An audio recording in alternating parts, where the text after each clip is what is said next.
filters and all that. Actually, that'd be great. Are you playing a children? Yes, I am. What is that? What is that situation right That's there? my gavel. I'm calling school committee meeting number 1606 to order at 6:05 PM. Following CDC guidance, everybody at this table is fully vaccinated. And when we're speaking, we are taking our masks off just for your information to make it easier for you to hear us. It's an exciting meeting. We get to start off with one of our favorite activities of the year. And I'm going to turn this over to Superintendent Regibuto, which to have this lovely time. I don't believe we're gonna have a cake because No, of, yeah. oh, But we have to.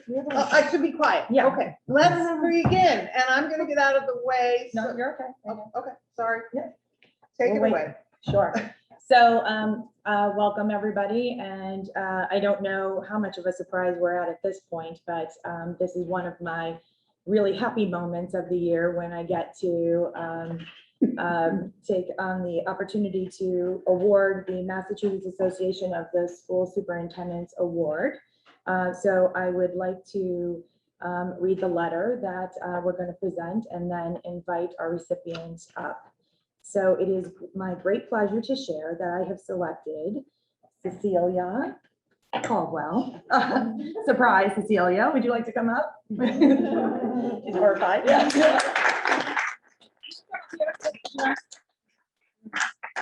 Sure. We'll take some photos after. I'm sure it's your favorite too.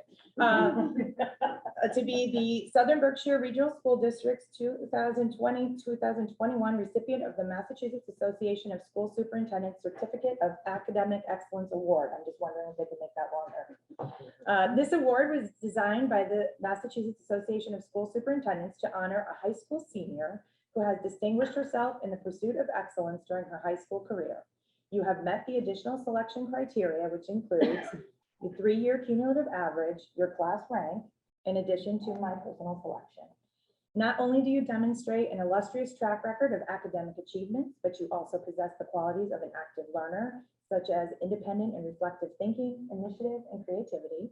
You are dedicated and always present in the district and exhibit an exceptional maturity as a responsible citizen with positive values, deep commitment, vision, and collaborative skills. You do all this while maintaining academic excellence at the highest level. You are a wonderful role model, and because of your incredible work ethic and outstanding character, I know you will enjoy a bright future in whatever you choose to do. Congratulations on this award and your many accomplishments.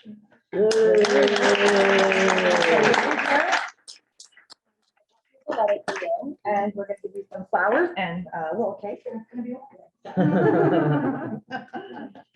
Oh, you can take the whole thing, and Lynette is delightful. If you'd like to stand. Get a photo for you. Then we can.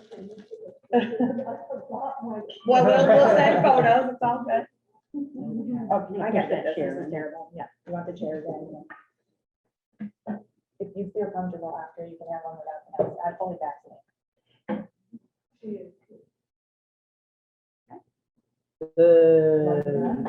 Okay. Well, congratulations, and we are so very proud of you. And do you, and maybe we'll go on to the mom for her. Absolutely. Oh, yes. Look at you with your congratulations. With your name on it even. Look at that. Yeah. Mom, do you want a picture? And oh my gosh. Oh, there we go. Okay, I'm in the middle. Like a huge one. No.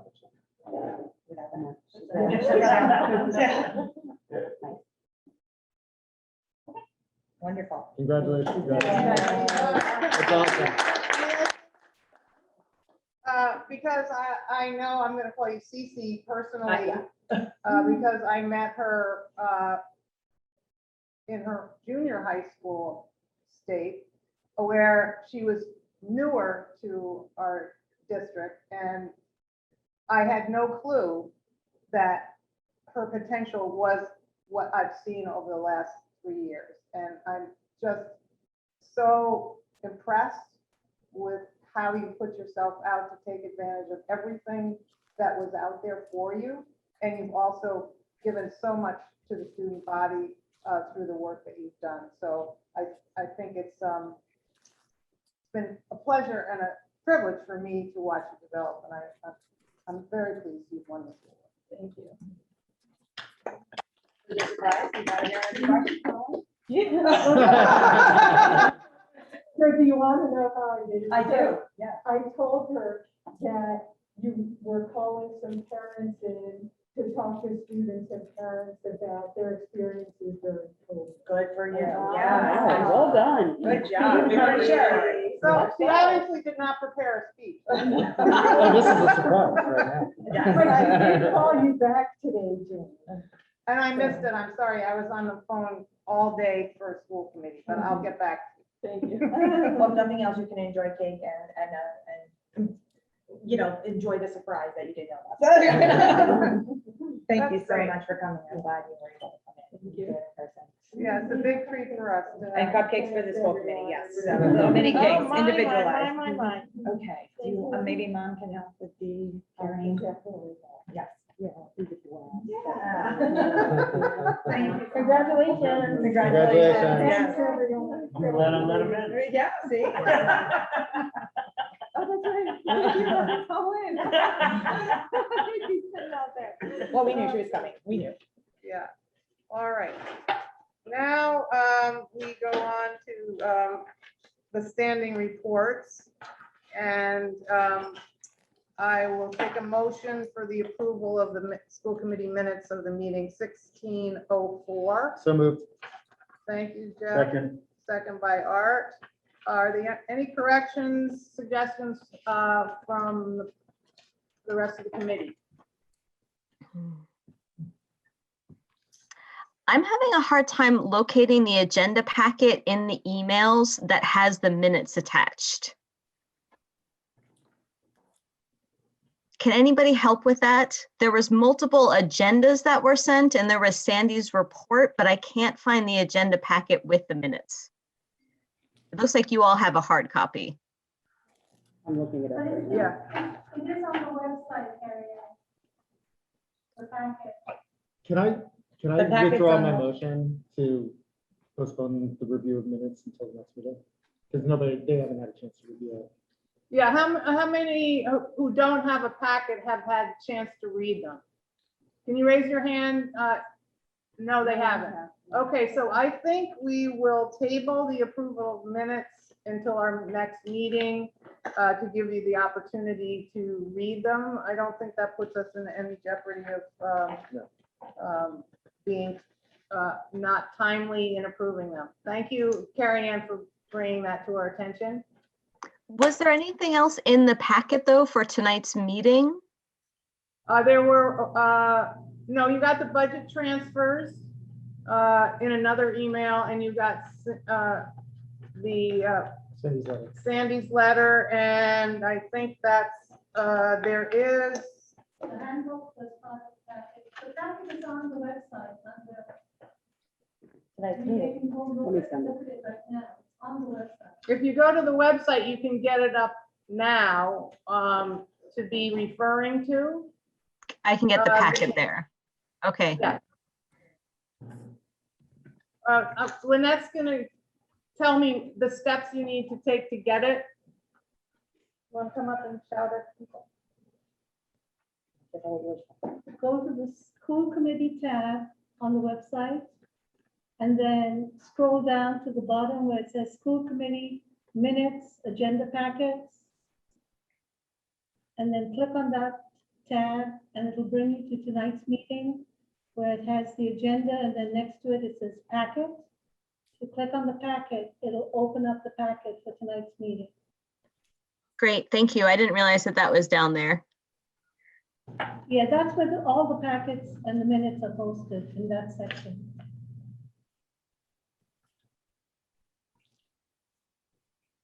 So in the interest of time, it doesn't make sense for everybody to sit there and read minutes so that we can approve them, but you have them to refer to that the other pages to refer to for scanning. For instance, the next item is enrollment, and the enrollment sheet is in that packet if you can pull it up in case you have questions.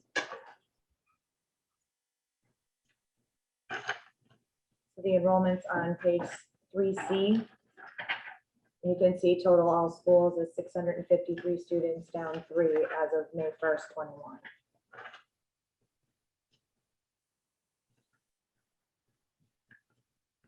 And included in there is Lynette's kind of itemizing of where the people went to if she knew. Any questions? Was there a particular trend this month of why people met out, or was it multiple? Was there any like trend that was identified or something No, the people that we lost. moved out of district? Okay. People up there, Yeah, there were families were moving out of district and one opted for homeschooling. All right, there is no miscellaneous correspondence. And so now we go to item 4, student representative report. And I see we have a student representative right in front of me. Is Jessica, are you a student rep? Yes, I am for the sophomores. Thank you. We're interested to hear what you have to say. Ms. Scott wanted, I guess, to talk about the MCAS and how we felt. It was unexpected because we thought that because of the pandemic and how we had the remote learning that we weren't going to take it this year, but fortunately we did feel prepared. And then we also had our first in-person student council meeting, and we talked about like the different fundraisers that the grades are doing, and we're also working on the requirements for the leadership scholarship, and we haven't really come to a conclusion on that, but we did have our first student council meeting, so in person. Did people, well, I'm sort of wondering whether it was celebratory or not, that you actually got to sit down and have a meeting.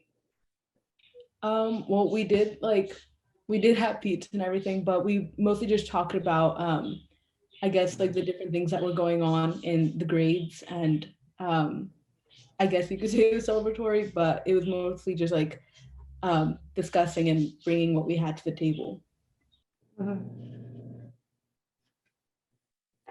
Anybody have a question for Jessica from the committee? Jeffrey?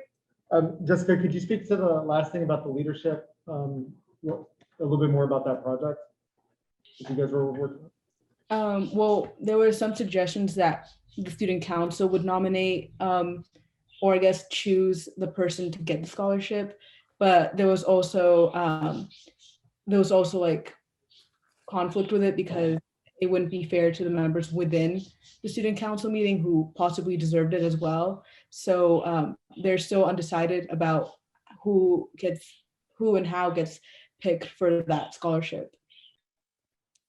So you guys are working it out, trying to figure out a solution to that conundrum. Could you repeat that? I couldn't hear it. So you guys this is an active issue that you guys are trying to find a solution to this conundrum. It's an ongoing matter, it sounds like. Yeah, we've talked about it for, I think like it's our second time mentioning it, but I'm not really sure when we have our next student council meeting, but it's still undecided. Thank you. All right, thank you very much for coming tonight. We appreciate your participating and sharing information with us. Thank you. Anyone from the public want to make a comment? Christine Spotlight. I stole it. That Oh, was got the- it. thank you. Never mind. Don't see any hands up. So we will go on to some more delightful items on our agenda, and that is a visit from Ken Knox to talk to us about the early college grant with Beth. And we'll welcome him back warmly to this table that he hasn't sat at for about a year, almost 2 years now. Maybe even a little more. But who's counting? Who's Yeah. counting? Well, I'm counting because I took over for you. Well, thank you so much. And it's so wonderful to be here. And it's so wonderful to be back in this physical space and to share it with all of you. So I very much appreciate the invitation to Can be you here. shift the camera so we could see him more centrally? Shifts itself. The owl is auto, it'll adjust as he talks. Oh, I see. So I need to just raise the decibel level and I'm so soft-spoken, perhaps. But I do want to say thank you to the committee too, because I understand, and you can correct me if I misunderstand, but I believe our eligibility for this was at least partly predicated on, and our award was partly predicated on our past work that we've done together. And that's due to the committee and your work from a couple of years ago after I left, asking for that MOU and approving that. And so the support means so much. I think that programs like this survive and thrive when the entire community really believes in it. So we have to all believe that early college is the right thing to do, and that it is helpful. And I don't have any facts and figures for you today, but I'll point out that the Massachusetts Early College Initiative, which was founded in 2016, now we're 5 years out. We do have some early data, the state does, from how those programs are going. And the quantitative data is bearing out what we've already known, which is that these early college partnerships, they save students money. They make it more likely for students to complete 4-year degrees. They make it more likely for students to complete 2-year degrees. And they make it more likely for students to complete those degrees faster. And so that's what we're talking about. Higher proportions of success at a lower cost for the students. And so thank you so much to Superintendent Interview for pointing out to us that, that we might be able to apply for this grant. It was truly a joint effort between Southern Berkshire Regional School District and Bard College at Simon's Rock. And so what's going to be happening, one of the things that the grant is funding is our summer semester. So new this year, Simon's Rock is offering an online. I know it's more online, but it's not just whether it's online or not. It's how that is done, and we hope we're going to deliver a wonderful semester. So we're delivering an online semester that'll have actually 4 online courses and a couple courses in person. We're teaching a field ecology and natural history course, a course about sustainable local food in the Berkshires, a course on language and gender. We've got a course on art and literature of Prague. We've got a course on Calculus 1, which I'll disclose to you is being taught by me. So if you want to come and study calculus with me this summer, you are welcome to do so, and please do so. And we've got a course on introduction to psychology. So students out there, let me go ahead and start recruiting some students. I love to talk to the students. So students out there, maybe you're not watching right now, but if you're listening at a later time, or if you are watching right now, I want to emphasize something to you. So these are college courses offered by Bard College at Simon's Rock that you will take alongside our students. These courses are offered to you at no cost. None. These courses, we will provide to you course materials for those courses. So books, if applicable, and other course materials at no cost to you. We will be not just saying, okay, here's a college class, good luck. That wouldn't be very good. So we will also be providing thoughtful and deliberate wraparound support for these classes. And what that means is you'll have access to an advisor. It means you can talk to me, at least over email, anytime. It means we'll have weekly meetings while the class is going on, where you can come and we'll give you time and space to not just study the material in the class, but also reflect about the process of doing this, to discuss any challenges that come up and help workshop through those challenges. It's natural to have challenges when taking a college course. That's okay, that's expected. As Paul Simon said, what was it? Breakdowns come and breakdowns go, but what are you going to do about it? That's what I like to know. So of course there's going to be challenges, but we're going to confront them and work through them together. We'll give you access to career counseling workshops, access to workshops on how to apply to college, what college culture is like. I realize I'm talking to students, but I'm quoting Paul Simon, so that may be a little bit before your time. Maybe I should quote Olivia Rodrigo or something. But so, and I also want to say, so how do you sign up for this? So how do you enroll? We're very committed to the idea that the thing that qualifies you to be in this class is an interest in being this class. So in the class, so if you want to learn, we want to teach you. We're not requiring that you had some previous GPA. So if maybe you had a course before in high school that didn't go so well, that doesn't mean that you can't take a college class. It means that maybe you had a course in the past that didn't go so well. That's okay. You don't have to have a recommendation. You don't have to have some other thing. Our idea is we want to break down barriers for, so no cost to you.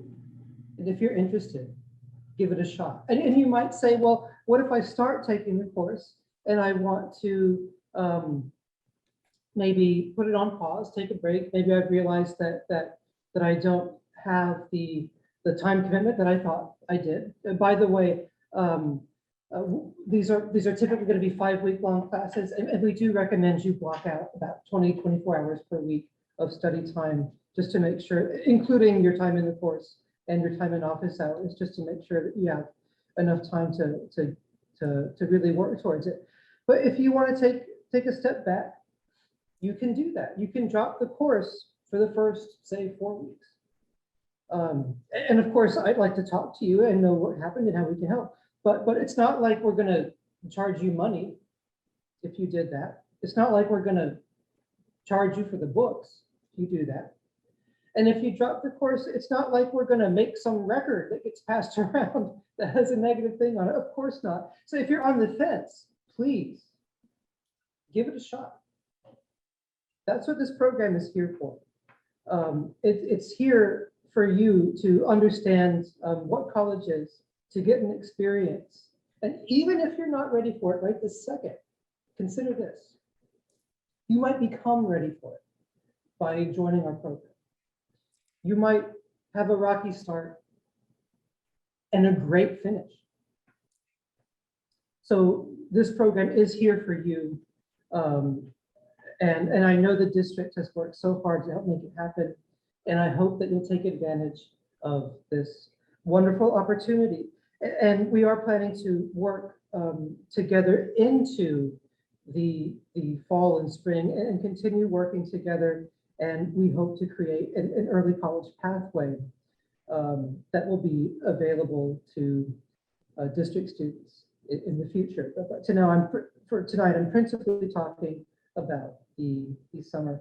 So I know these meetings can go pretty long. I'll try to keep it short. So just thank you, everybody, once again, and now we'll take any of your questions, and of course, let Superintendent Interview speak if you like. Well, I think you did a wonderful job, and we'll see if anybody has questions for us. Jeffrey? Is there a limit to how many students can participate this year? And if there's a limit, how is it determined? Is it first in, first? Is there a line basically how you queue up? Well, right. So at the moment, there's no limit. Okay. And if it happens that we just get an overwhelming number of students that to the point where it makes the class sizes so big, that they're worried about the class size, then we're prepared to engage in a conversation about that. I expect the enrollment will be small enough that we can handle things on a case-by-case basis. We're welcoming graduating seniors, rising seniors, and rising juniors. So I hate to say too much off the top of my head, but I could imagine, graduating seniors might have some slight seniority, but I think that would be a conversation. But at this point, let me be clear that we are focusing on recruiting people and welcoming people into the program, and we don't expect to have any capacity limits. Yeah, Danelle. Have you already put this out to the students already in the classrooms, or? Yes. Yes, you have, Yes. okay. Because you make me want to sign up for a class after that speech. It was amazing. I wanted to sign up for all of them. And I can imagine that if you haven't already, or if you have trouble for enrollment, to kind of put Ken in front of students during school one day and give that spiel, because it was very interesting. That's part of the grant. That was part of that he Yeah. was going to come in and do those meetings. Oh, good. With not just that, but families. We wrote a really comprehensive wraparound program. And he met with guidance, I believe, and Mr. Carpenter the other day to start, and it's already out in the classroom. Oh, good. And to parents too. I want to sign my 7-year-old up. I think that might be a hair early, but. So Barn Early College. We- Right, so I understand we've distributed at least the course list. We did have a meeting with guidance and with Principal Carpenter earlier, emphasizing our mindset, which is one of inclusion and one of sort of taking down barriers to access wherever possible. And I do hope to be able to come at your convenience, I should think, to speak to the students while they're still here, to anyone who's interested, and certainly to recruit if that would, to help people become interested, if that's helpful.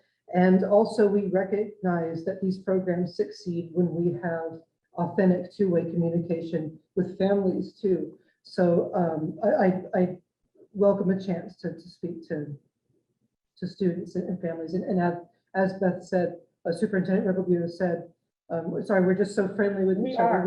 We like first names at Simon's Rock. I don't think anybody's ever called me Professor Knox. Sometimes I get Mr. Ken, which is just great. But yes, that is part of the grant, and then we'll schedule those pretty soon, I should hope. I would just like to say, Bonnie, your hand's up. Thank you. First, an apology for being late. I thought I'd be there, but I actually fell asleep. That's my excuse. But I'm sorry that I'm missing seeing you. I love what you said. And my first thing is, I'd like to know if there is a way, and Chris is there a way to take that clip of the rationale that Ken just gave and the encouragement? That was a wonderful presentation. And if we can excerpt it from this meeting and just put it out there, because it's so encouraging that what you said about not having to feel that you've always done great before. I'd love to see if there is a way we could do that. Chris is shaking his head, yes, he can. Well, I don't know what others think about it, but Ken, it was just so on target, of being encouraging to do this. Are you going to open this to other courses? Or is it just we're starting with, as an initial, those 4? That's great. Right, so we're starting it with the initial courses in the summer. And we do hope to open it up to other courses. We want to do that in a way that is certainly working with SBRSD, like in a way that makes sense. So we want to do it in a way that complements the curriculum that's already going on in the high school. We want to focus on courses that are introductory, the courses that are likely to transfer, and courses that are likely to be useful towards meeting AA requirements. So it's not just that they're college classes, it's that we hope that the students will be able to transfer these and then use them for their AA requirements wherever they go, and that will sort of help with the completion to graduation and saving the money and so on and so forth. So absolutely, yes. I hate to sort of speak off the top of my head about what we might do, but we do have a history of bringing courses to the classroom. And so I can certainly envision a situation where a student starts out taking a class at Mount Everett, at SBRSD, and then subsequent to that, maybe they come to Simon's Rock for a class, or maybe they take a class online, and then putting it all together, they could build up a portfolio of courses through their junior and senior year. So that would be part of that early college pathway that we're trying to develop going forward. And my follow-up, can I follow up? Well, okay. My follow-up is just, have you and Jesse worked to ensure that our staff is completely aware of the parameters of this program? The teaching staff, so it might trigger in them, oh, wait a second, this is a perfect case of, I have a fantastic math student. Maybe I should get this student involved with taking calculus with Professor Knox. With Ken, yeah. Right. But absolutely. To your question, which maybe involves input from multiple parties, but I think that this grant has come together pretty quickly. So it came together when it came together, and we took the opportunity to apply for the funding. And we've taken initial steps with meeting with guidance, for instance. And I would say that this meeting is also an initial step. But as I mentioned, and I think this is a wonderful point that you made, is that these programs really work when everybody's on board. And so I agree with you that it's completely critical that we're all sort of on the same bus, going to the same place, on the same page. And to the extent that I can help with that, I'm certainly happy to do so and excited to do so. Can I just? Yeah. You can do it. These are not the first classes we've done with Simon's Rock. So we've had teachers. I know that. Yeah, we've had teachers help to recruit kids that they thought were appropriate for some of the classes. The whole teaching staff doesn't know about the summer offerings yet because we were waiting for this meeting. And we thought it was important to get guidance on board first so they can start really having those conversations with kids before they start making their summer plans.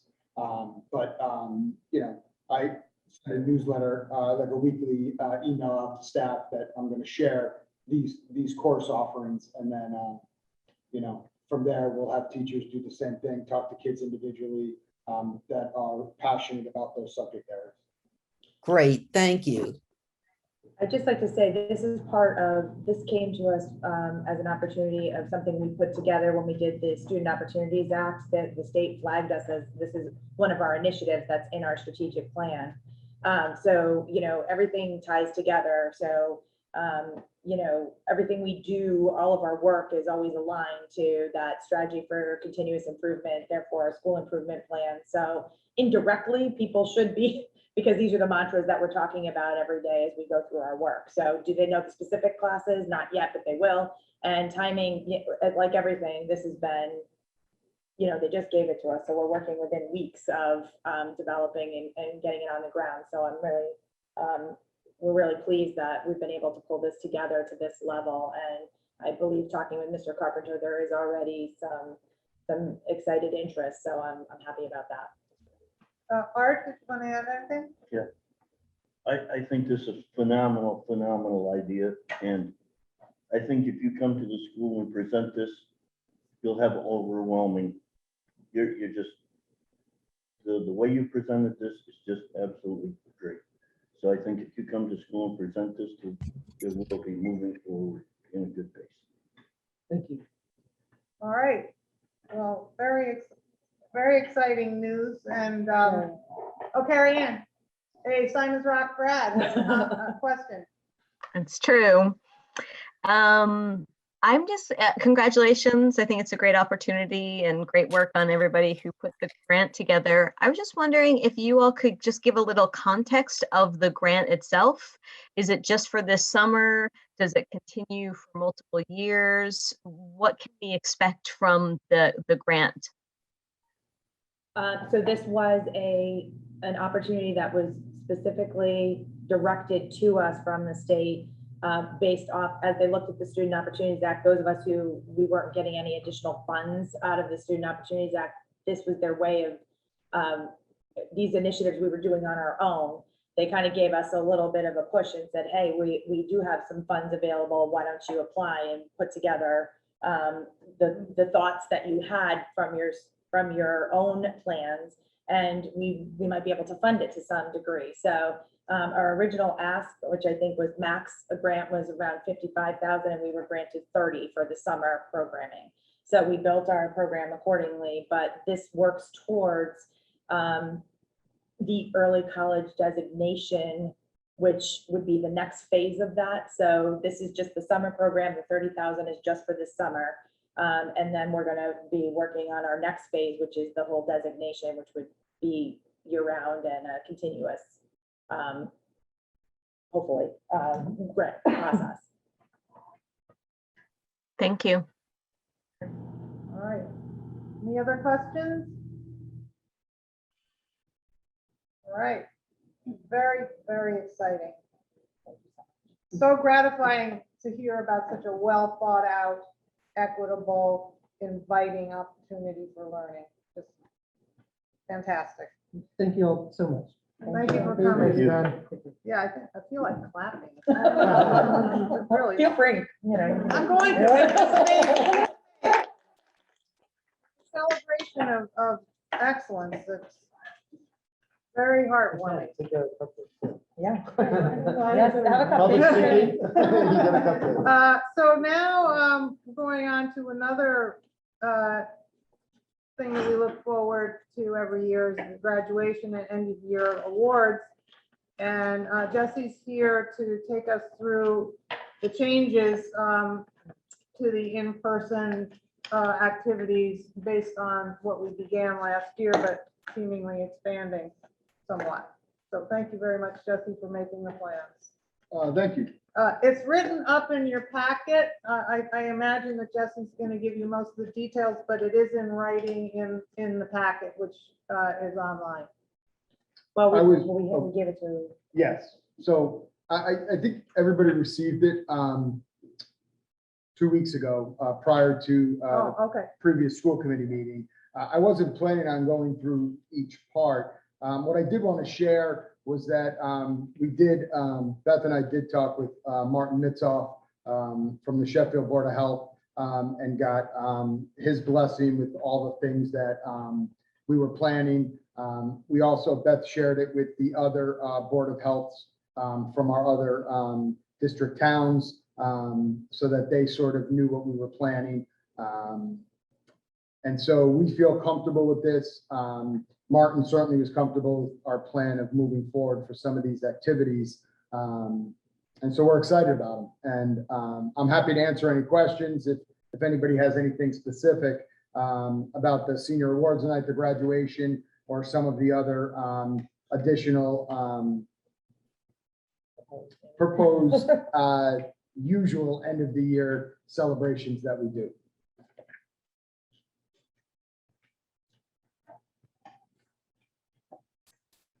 I don't see any hands up. What I'd like to say is at this point, I'll probably remind you via email that I think it makes a difference if we show up at as many of these events as possible, because this is the work we've been doing to sort of culmination of why we're in our seats here. And there's nothing like seeing in action the excitement of the achievement that's happened. And maybe we can feel a little bit good about the work that we're doing to make it possible for the administration and teachers to work so successfully with the kids. Oh, that hand is up in a corner that's hard to see. Well, There, I can see it. I see it now. Thank you, Carrie. Thank you. This looks really exciting, and thanks, Jane, for the encouragement of attending. That's always great. I'm wondering if it's possible, particularly, I don't know if this document gets used in terms of the public and being circulated, but the language is all his and hers in terms of the, his and hers family, his and hers diploma, if it would be possible to add in some gender neutral language in there. We can, sure. Thanks. But Thank you, Carrie Ann, for bringing that to our attention. So Art, and then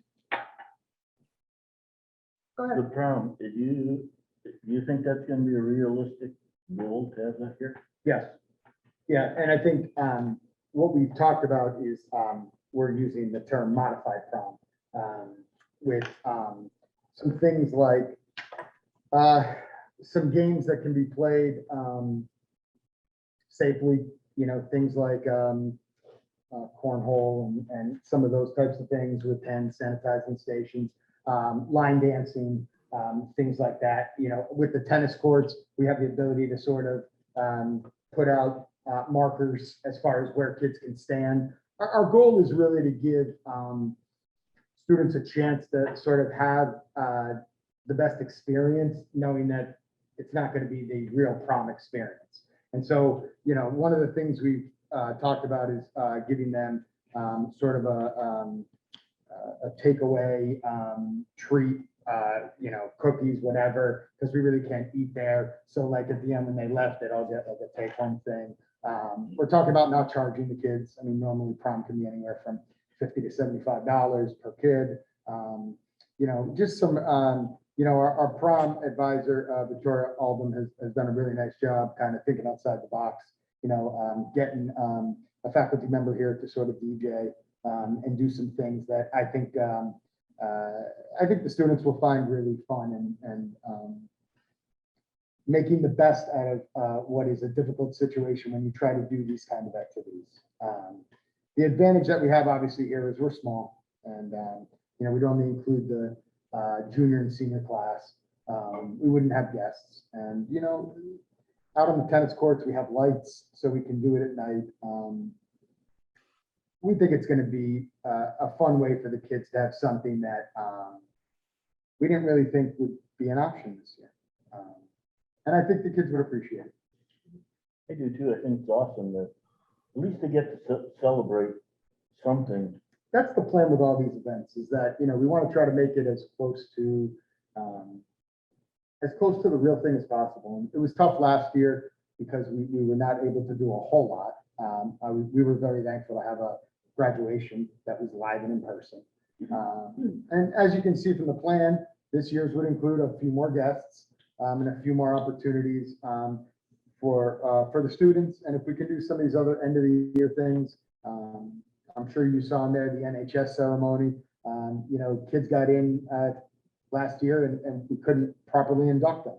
And so that's something that we really want to make sure we have for students. And so we have a night plan for that where it would be done in a really controlled way that keeps everybody safe. And obviously, safety is the number one plan when we think of any of these sort of experiences. In terms of, so in terms of the safety and the protocols, this is just maybe kind of paranoid. We've learned lessons about hosting sports events, protocols, and doing it. I'm assuming this is now par for the course for the students, the faculty, and the chaperones to know what the process is. And this is also, I don't mean to be leading you, but this is, I'm leading you. With Martin's approval, as well as the other towns and whatnot, everybody's on board that it's like, it's known practice and way of existing. Yeah, I mean, I think to the credit of our students, they've done a really nice job with the things we've put in place, whether it's in school or whether it's some of these opportunities. We just completed a theater experience, which is going to be cool, which we didn't think we were going to be able to do, but the kids did everything that they were asked. And the way they cobbed it, I shouldn't use the word cob, but the way they put the thing together, there's a couple scenes where it looks like two kids are standing 2 feet apart, singing without masks. And they did it individually. And then we were able to kind of put it together. And so a lot of people worked really hard on that. And so the kids have recognized, hey, we're getting a lot of experiences we didn't think we were going to get. So they've done a great job following the rules. And I just came from outside. We had tennis going, the baseball team's playing. And the kids are doing what they're supposed to. They got masks on in the field. You know, they're not celebrating the way we normally celebrate, like runs being scored where you mob the kid at home plate. They're doing a good job of following the rules that were set in place. So I'm confident that we're going to be able to pull off these events without any issues. Thank you. All right. Looking carefully for hands, and I do not see them. So thank you very much, Jesse. I think spring sports, do you want to just? Oh, yeah, go right on to spring sports. Sure. Well, as I said, I just came from a couple of events. You know, I couldn't be happier with what's going on with sort of the return of athletics. I've come to everybody before about asking for permission to do, you know, the fall sports and the winter sports. Now that we're back to sort of business as usual and everybody's back in school, you know, we're able to run activities as normal. I'm really excited for the kids this spring because they lost out on the season last year. And I can't tell you how excited the softball players are, the baseball players, tennis players, just to be able to go out, you know, excited about practice. And now that they're competing against other teams has been really great. You know, we've had the ability to bring parents onto campus to watch games, which is nice because it was hard for people to watch their kid play on video and family members, you know, who can't get here, whether it's grandparents or cousins or aunts or uncles. They all, you know, it's just great that you know, we're able to do a little bit in person. So it's been nice. We also have a co-op team with Lennox for lacrosse. I believe we have 5 girls participating. With Lee or Lennox? With Lee, I'm sorry. Oh, you did say. Did I say Lee? You said Yeah, Lennox. Lennox, well, that's where we're playing in baseball, so I'm sorry. The co-ops with Lee. We've had this for the last couple of years. Obviously, there was no spring sports last year. We also have a relationship with them with the boys lacrosse program, but I do not believe we have anybody participating on the boys team right now. But it gave those 5 girls a chance to play. And so they were really appreciative of it. And, you know, we play Lee in the other sports, so we know that they're following the same rules that we are. And it's been good. I don't know if anybody has any specific questions around spring sports. Jeffrey? We've had a lot of debates about incidences of outbreak or people getting sick. Was there any outbreaks or were any protocols invoked? People being dismissed from sports or like games being shut down because of For the spring right now? in the spring while we're. Yeah, we've had no cancellations. The only, no issues around COVID. The only issue that we've run into a little bit is lack of junior varsity teams, which is been disappointing, but yeah, I mean, it happens. There's some schools that just haven't been able to field 2 softball teams or 2 baseball teams.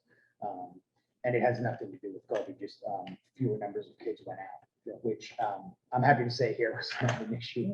Like we have, I think it's 16 or 17 on the varsity baseball team, 19 or 20 on the JV, and the softball teams are both at about 13. And tennis, our numbers are good again, plenty of players. So for us, it's really exciting to see so many kids participating.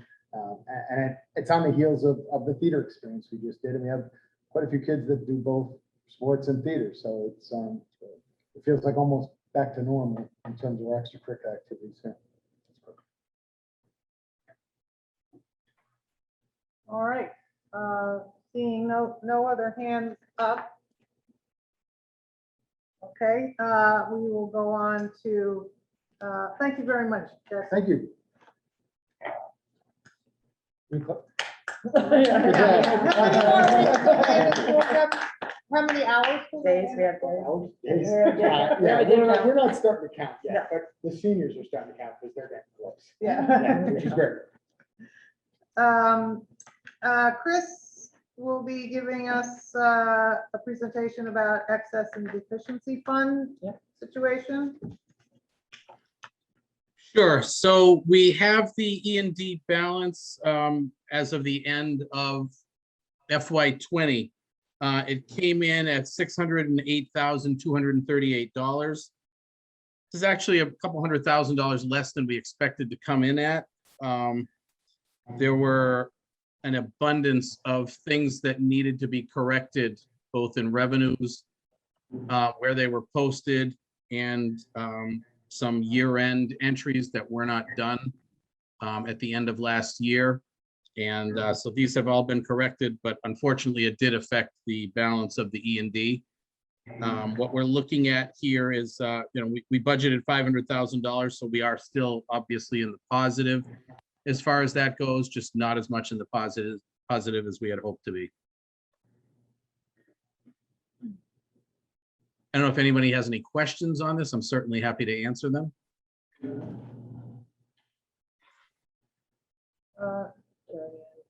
Okay, so I didn't see whose hand went. Good luck, Carrie. Go first. Okay, Carrie Ann? Oh, thank you. Chris, what does the additional sheet refer to at the end of the list there? The 53,185? Actually, the additional sheet, it's kind of hard to line them up, is 11,881. The 53 is the total of everything. I know it is a little bit tricky to read it. And that is just additional accounts that were, smaller balances, obviously, but there were a lot of accounts that had negative balances. We've actually done an extensive cleanup of all of these other kinds of accounts, including grant accounts. We went back as far as 2011 to clean these things up. We just did them. And as a result, there was a pretty decent sized list of accounts that had negative balances. There were also accounts that had positive balances in, say, for example, grant accounts. The unfortunate thing is that when you calculate E&D, they seem to hold the negative accounts against us, but they don't count the positive accounts to offset them. And as I said, we actually have all of these entries ready to go. That's going to zero out all of either the negative or positive accounts from going back as far as 10 years back. We actually sent the entries off to the auditors just to get their blessing on it. And all of this will be cleaned up So, yeah, it's just really that, they give you this one-page form essentially to fill out, and they wouldn't all fit on the one-page form. So they just kind of said, okay, the rest of them are on this sheet. That's all. Thank you. You're welcome. All right, now Jeffrey? I'll ask broadly. I think it's fortunate that, we had it covered in our budget.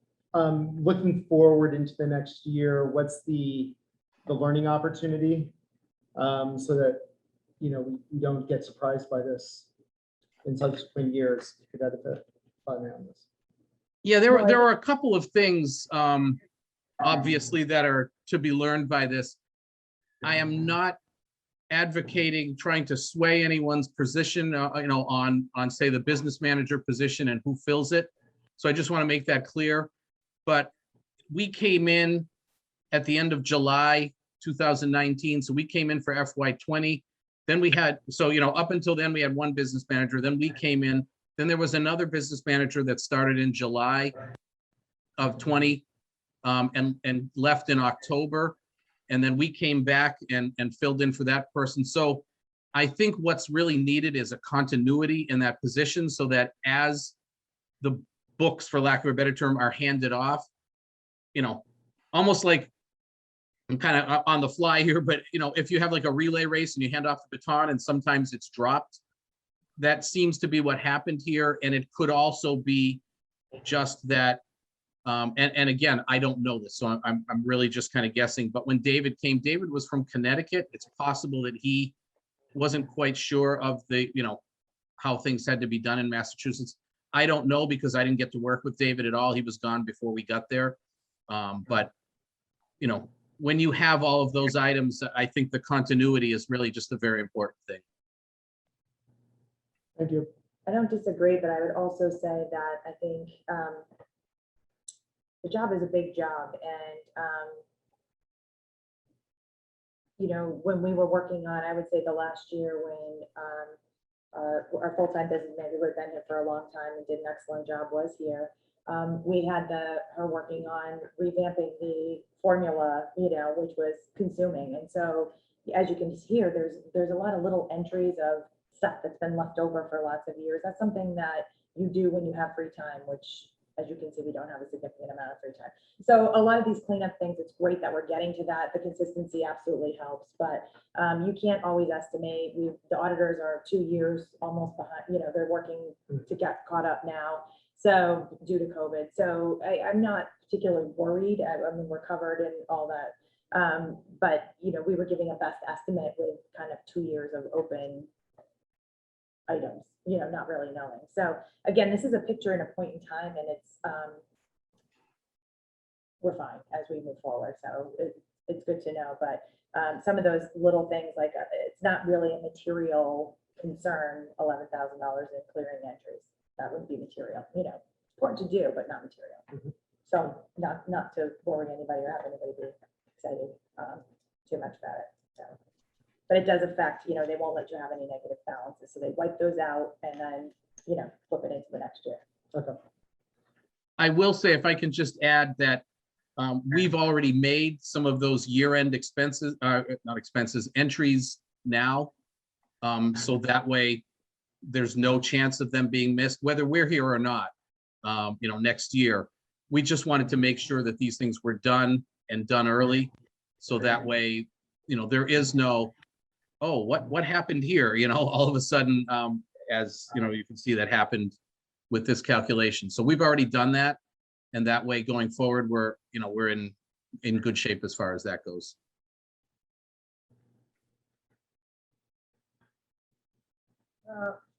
All right. Thank you very much for the presentation. We're going to the next item, E, to approve the school committee handbook. I just want to review that our last discussion of this as a working document. I want to remind you that this all can be amended as we go along, because I believe in future workshop sessions and work that we may do this summer, we may change some of these things. And because it's not a hard copy and it's going to be on the website, we can always make amendments. I talked to Bonnie Silvers today about the fact that we did not define the roles of of each of the subcommittees. So therefore, I think it's possible to add a link to the table that we have of our, we completed, I'm going to say 6 months ago in a workshop session, the names and duties and members of each committee, subcommittee, so that that's available to the public. Dennis has his hand up. Yes, thank you, Madam Chair. Basically, I'd like to move that we postpone doing this until the draft version that supposedly Bonnie was still working on gets distributed. I mean, I think asking us to vote for something when we haven't even seen what the latest copy is just not right. Well, it's on the agenda because I thought it was going to be in the agenda packet. I think what happened is the agenda packet got posted on the website, but it didn't get sent to members. So in light of that, Bonnie would like to speak to that. I tried a whole bunch of ways while I was at my house to get the agenda packet. I had no success. So I would have to support what Dennis said, because there wasn't a way to review it. And then I tried going to our website and I didn't have any luck. So I would suggest, especially since we'll be getting a new school committee member, that maybe what we need to do is give everybody time to review it. Carrie Ann, did you find it when she directed you to the agenda packet? Would you mind?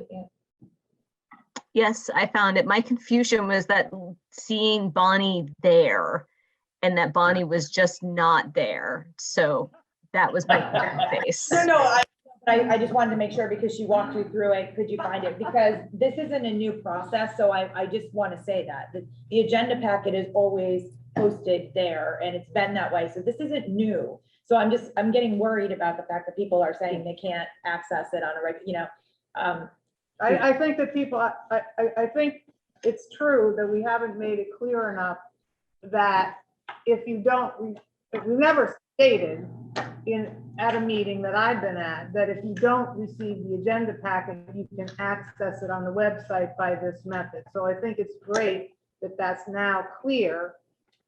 It is frustrating because there's practically no difference between this and what was shown to the committee last month and the month before. There've been minor edits. So I'm perfectly willing to table it again. It seems, I don't know how many of you ever read any of the drafts. That's what concerns me. And I'm just saying that to you honestly. And for those of you who are very conscientious, like Dennis, who I know read it at least once or twice because he sent me edits, I'm not aiming this at you, Dennis. So I'm happy to take a motion to table it if that is what we want to pursue. Well, I think the other problem, Jane, was that I, for example, was gone all day yesterday, and I just got back, about 15. I tried to get into the meeting when it was starting, but I was trying to do it from the road and it didn't work, and so I got on the thing late. But make a long story short, we didn't really have it in a timely manner. Not just that it was in yes, it may have been in the packet, but I haven't yet seen the packet because we didn't really get the packet, I think, till yesterday.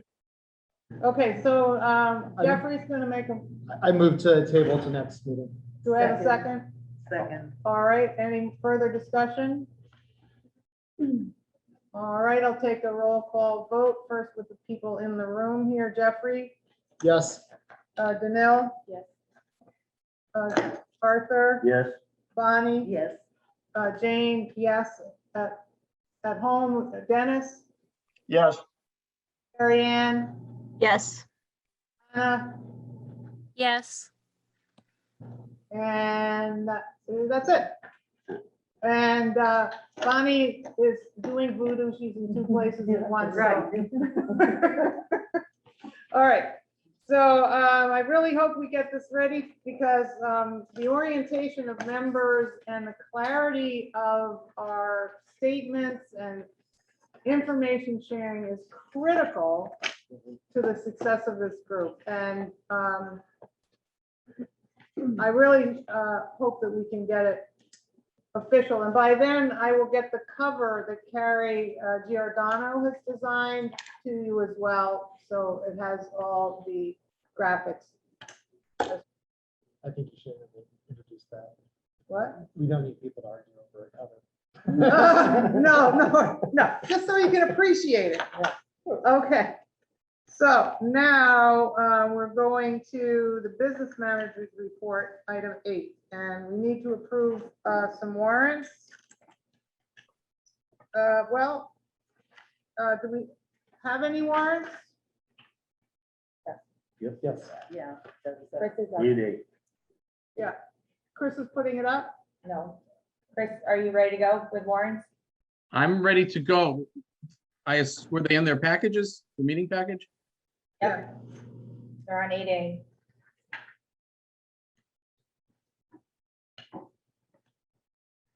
I can see if I can put them up on the screen if you'd like. Can we see a show of hands if people would like it on the screen? The public. The public would like to see it. Okay. Let's see here if I can. Warrant schedule, here it is. Okay. Okay, can everyone see it? All right, I'll take a motion. I move to approve the warrants for May 13th, 2021 as presented Second, for a total of $1,571,563.30.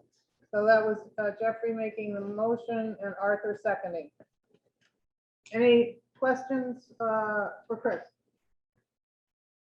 Dennis, your hand is up. Is that just because you haven't taken it down?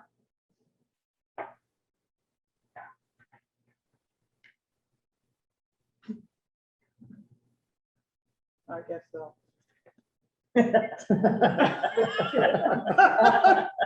Does Mary Margaret have Does Mary Margaret have a question? Actually, I found the information. Sorry about that. Thank you. Perfect. All right. Roll call votes. Again, going around the room. The advantage of coming in is you get called on first. Jeffrey, Yes. Danil, Yes. Arthur, yes, Bonnie, Yes, Jane, yes. Hannah, Yes. Carrie Ann, Yes. and Dennis. yes. All right. Carry on, Chris. Oh, wait, we need a motion There's no gifts. for Grants and gifts. grants and gifts. Budget transfers? It's grants and gifts. It's the second part of 18. There you go. I make a motion to accept the grants and gifts for $212,631. Second. Right, it's Arthur making the motion and Jeffrey seconding. Any questions for Chris?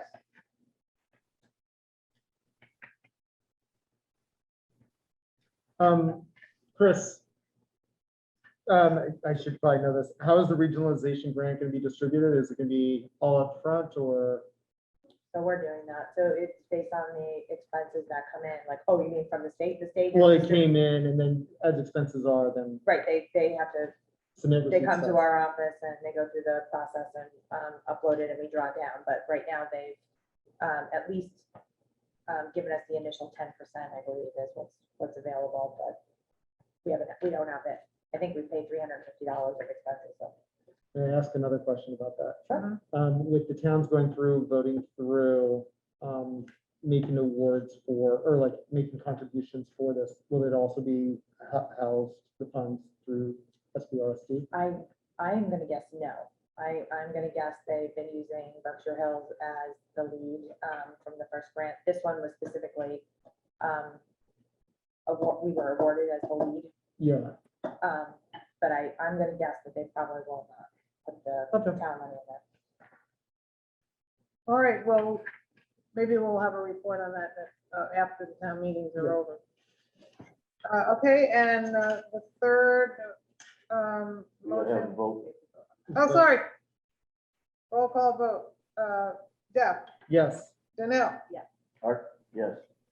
Bonnie, Yes. Jane, yes, I can do my eyes closed. Carrie Ann, Yes. Dennis.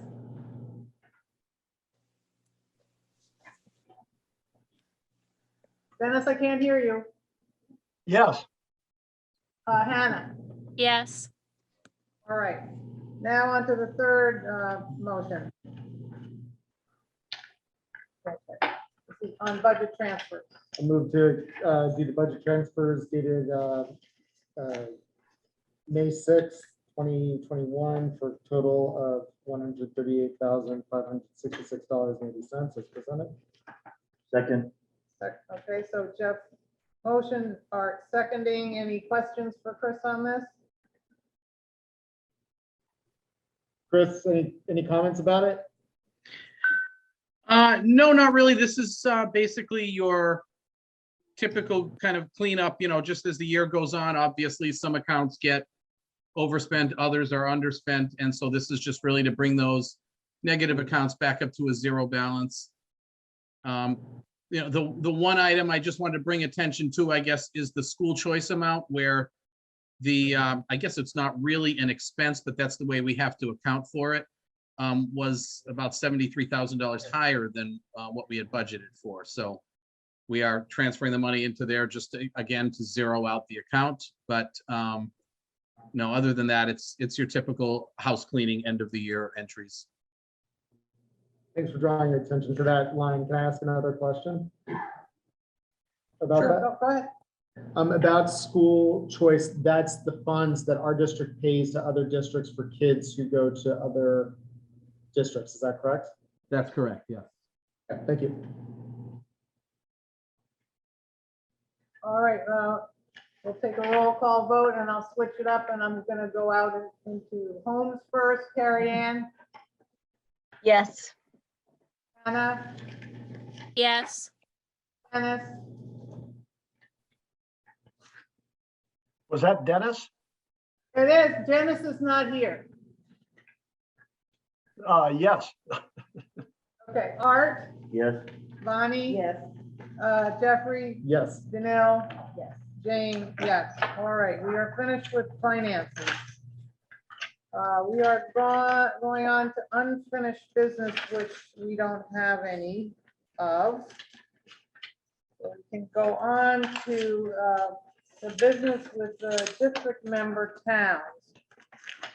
And there's been some concern, I think, among those of us who serve on the Regional School District Planning Board that we are not doing a thorough enough job of apprising the entire committee of what we've been facing with this process. And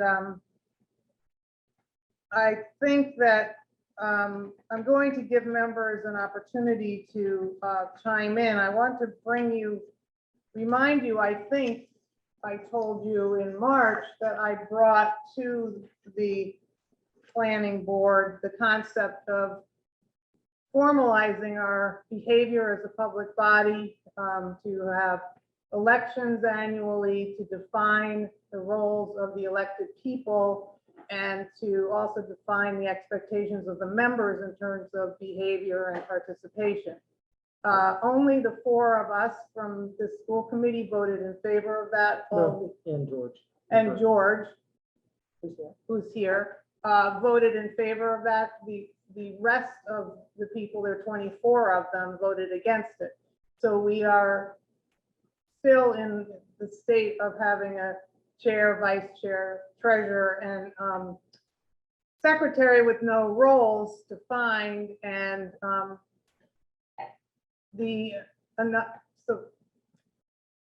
I just want you to know that we tried. I've also noticed that in terms of representation of our school, our district, the planning committees from each town contain 3 people, a school committee member, and 2 other people that are appointed by the town moderators. If we look at who was appointed from our district, 4 of the 5 towns appointed people who choiced their kids out of our district and do not have recent experience here. I think I'm saying, speaking truth, that the 4 members, that Jeffrey and Danil are the only 2 people who have kids in the schools currently. And of course, they're in the Berkshire Hills groups.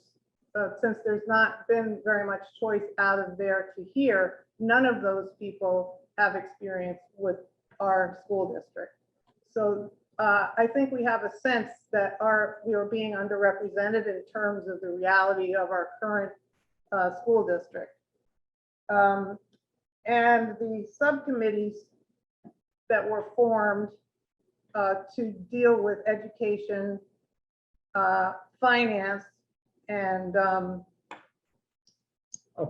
operations all have chairs that we elected, not knowing that these people would become part of an ad hoc executive committee.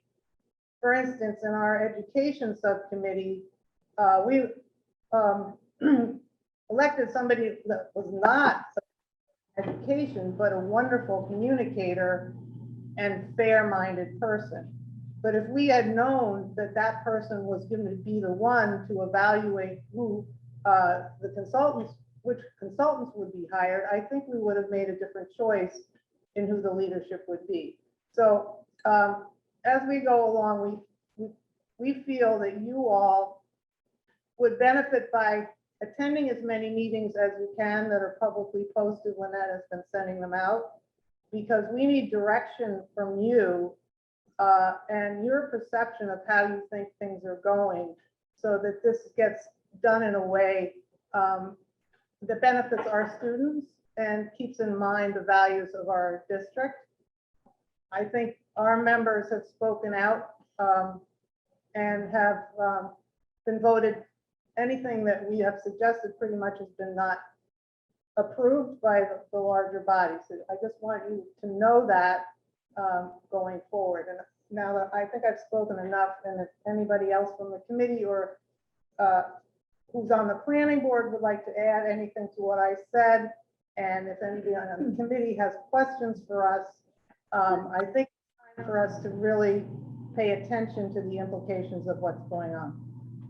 So, I have Jeffrey. nothing to add, but I thought you spoke very well to the points of attempting to get issues raised and being voted down, and that it's now taking its own trajectory. So I think it was well summarized. Thank you. Bonnie, did you want to add?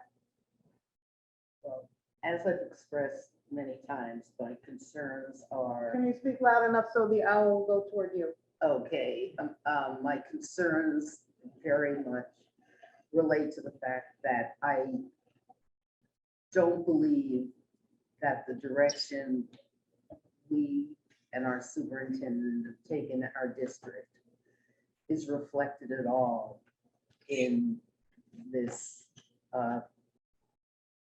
overall committee.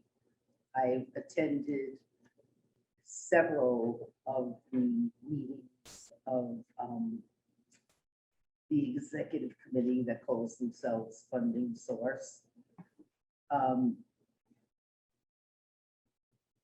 I'll be blunt. I feel like we're being sold down the road, and I do agree very much with Jane, I think we all, well, we would have definitely taken a different role in terms of the education subcommittee. And I will say on a personal level, I agreed at the very last minute to put in my name for this because I thought that our objective was going to be to come up with enrichment for all of our children, that anything we were going to do was going to be something that would give us more benefits for our children while not hopefully increasing costs. That the things that we wanted, and I'll go back to something, and I've said it before, when Glenn Tavoti was high school principal, he said at one point, give me 50 more students. And with 57 more students, I can provide a more robust program, more options for our children, and not cost the district a cent. And my sense from people who have spoken and actually comments that have been made that in some way put down the concerns that we brought up. There aren't very many people here who are interested in the educational initiatives we're talking about. So Bonnie, when you say here, you're talking on the board. Oh, yes, yes, here and that, no, not in this room. And I had brought this issue up, Jane and I have discussed it, Danelle, we discussed it in our subcommittee. The whole school committee really has to be giving us direction in terms of what we're doing. I was really surprised when we took that vote, that major vote on should we turn this over, the selection of consultants, should everything be turned over to that small committee? And none of us had talked about it ahead of time. And the only no votes came from the school committee members of Southern Berkshire Regional School District. So I believe this is very critical. This has gone further than in my 30+ years here, further than any of the other discussions. I am concerned that those things we treasure, whether it's the Egremont School and New Marlboro Central, or coming up with career pathways, or the wonderful work we'll do with Ken Knox and the things that happen here, a National Art Honor Society. I don't think there are very many people on this committee who are interested in that. And all I hear is things like, oh, we'll only need one business manager. Oh, why do we need, to have this person? I'm really concerned about this group. And as Jane pointed out, even those people representing our 5 towns have in most cases sent their kids after a period of time over to Berkshire Hills or private school. And many of them did it so long ago that they don't know our district. They don't know anything about our district since easily before 2010. So I don't know how to do it. We don't want to, stand in the way, but we shouldn't be selling our district out. And that is my concern. And the latest discussions about who will head up, well, that goes into a whole area, who will head up as project manager. Those are just my thoughts in that area. Yeah, I'm gonna recognize Dennis in a minute. I want to say the what's happening currently this week. Hand is up. I see your hand is up, George, but unfortunately, our protocol is not to recognize the public while we're having our own discussion. Okay, very good. I'm sorry. We are at a stage right now, which I didn't let you know, is this $125,000 is to hire consultants. And the hiring process has been delegated to a small number of people. I did make an effort to try to bring more people into this decision-making process, but I was voted down. And the main contender at the moment is the Berkshire County Educational Task Force, led by the team that's been working together for 5 years. And they're not bringing any new ideas. They're all locally oriented. I think there are a few people from Department of Rural Education who are helping with data collection, and there is nobody that we can see who has any original thinking about education. So Dennis, you have your hand up. And Yes, then I'll it took, no, I just took me a minute to unmute there, but I have kind of a deeper concern, which is that as many of you have heard me make this lecture before, that the worst thing in the world to me is people spending a lot of time and money and then basically having the work effort that they've been working on thrown out. And that's what my view is, having done some observation as a guest visitor to some of the meetings of this group. Basically, it's being illegally run.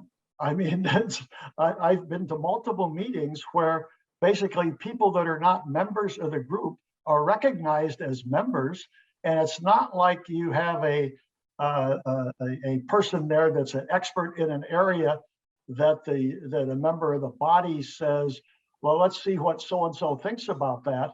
They're treated the same as a member. And basically what that does is that over time, if this thing ever were to come out, this is something that you could take 5 years of effort, and then somebody takes it to court and all that work gets thrown out. And basically it's being, in my opinion, illegally run from that standpoint. And it's not something that we should probably sit by and just ignore, unless we also like to just burn out a lot of extra time. Thanks, Dennis. Carrie Ann. Thank you. I did attend one of these meetings when term limits were being discussed. And I was in complete shock by how intensely disrespected our school committee's members were treated at that meeting by the acting chair and various other folks who were in the meeting. And it was really concerning to me. The whole thing is really concerning to me. And I've had interest in participating in some of the meetings, particularly the finance meetings, and they're at 10 o'clock on a regular day. And as somebody who works a 9-to-5 job, that makes it completely inaccessible for me to attend these meetings. And I feel like that is intentional. Like that they are particularly set up so that a very specific group of people can be attending these meetings, which really bothers me in terms of accessibility. And I feel like that there are two options that are in front of us. Either we completely pull out or we completely show up. And it needs to be one or the other. And my understanding right now is that the grant that was awarded to our school district, and that we have the opportunity to return that money to the state. We are not obligated to use it. And I don't like the way that our district is being treated both by our members, and we're being treated as if we are the lesser school district at the table, and the blatant classism that's in effect in these meetings is really, it's so harmful and it's really painful to watch. And so I'm very interested in our committee coming to a decision about how we're going to move forward and how we're going to deal with this very harmful situation. The only clarification, if I could make, is that it is it's a jointly, I'm gonna say this loosely, it's a jointly written grant. It's just that we are the lead when it comes to the funding because you have to pick one of the two regional school districts. So like I don't have direct control to return it. I did make a statement that I think probably the only dissenting opinion the other day that when the consultants came in, I said, I don't think we should rush this process. My thought process is, I appreciate it. We haven't gotten an extension yet. I do think we should return the money if we're not happy with what came in for choices for consultants. And if we want to do this and we want to do this right, the state, I think, is invested in this. They'll either give us an extension or we reapply next year because it is in the budget for next year for a regionalization grant. If the towns want us to continue to do this work, then the towns can fund, put some more money in to do the work while we're waiting. I would like to see that kind of a commitment, and that wasn't a super popular comment as usual, but I still think it's the right thing. So I'm always going to say that. I don't have a vote, so it's just, my opinion, but I can't unilaterally return money regardless of what we decide as a committee. So I just wanted to be clear on that. May I ask something? Yes. First of all, Carrie Ann, I think you really captured so much of what's Can going you take your mask off so she can hear? I think you captured so much of what is going on there and the options that we face. There aren't many people who can shut me up, but in one of our last large meeting, it was clearly, not so subtly, like the women from Southern Berkshire are stating their opinions, known as Jane and I. And I really felt completely put down during that meeting. And I knew if I went off on the educational objectives and what we had, I was going to be in trouble again. So the issue is also, this spends money that we said to our towns, go ahead, put money in to further this activity. Each of the 8 towns was asked to put up money, and so far it's been passed. I think we have to be very careful politically how we come across, because we entered into this with an objective to lead to something better. And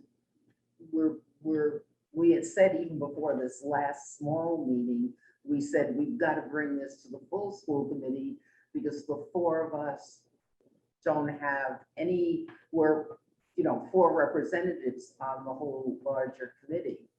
But whatever direction we take, I think we do have to act pretty quickly, and we do have to get the school committee on board if you believe that you want to go in this direction.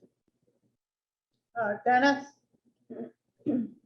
Yes, basically, I wondered if I could ask that we let my Uncle George McGurn talk for a little bit. Basically, what we're involved in here, in my opinion, is a, quote, as much a political problem as anything else. And Mr. McGurn has had a wealth of working his way through very difficult, in fact, sometimes deadly political problems, all the way from the city of Chicago to entire European countries. So could I ask for that, please? I don't know whether I need a motion to do that or what. I think I'm going to take my power as a school committee chair to make a decision about that, and I will let him speak, but I think that I'm seeing Jeff here with his hand up, and I'd like to give him an opportunity to speak first. Thank you.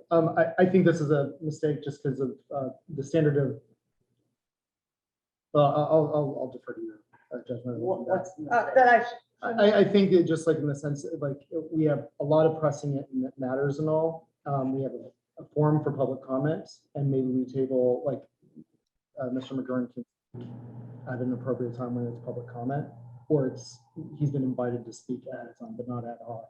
Yeah. And I think it sets a bad precedent. What I want to say specifically to the conversations and my thinking about the planning committee is Wait, let's call it the planning board. the planning board. That sorry. way it distinguishes us. That's amongst right. the committee. The Southern Berkshire Regional Plan. Wait, Regional School District. Regional Planning Board. School District Planning Board. Wonderful name. Too many acronyms.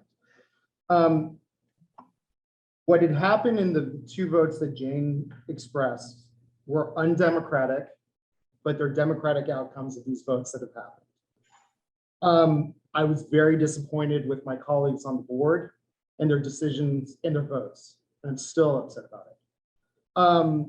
But what I think needs to happen is this is what the appointed officials have been going for. Let's see the work that happens.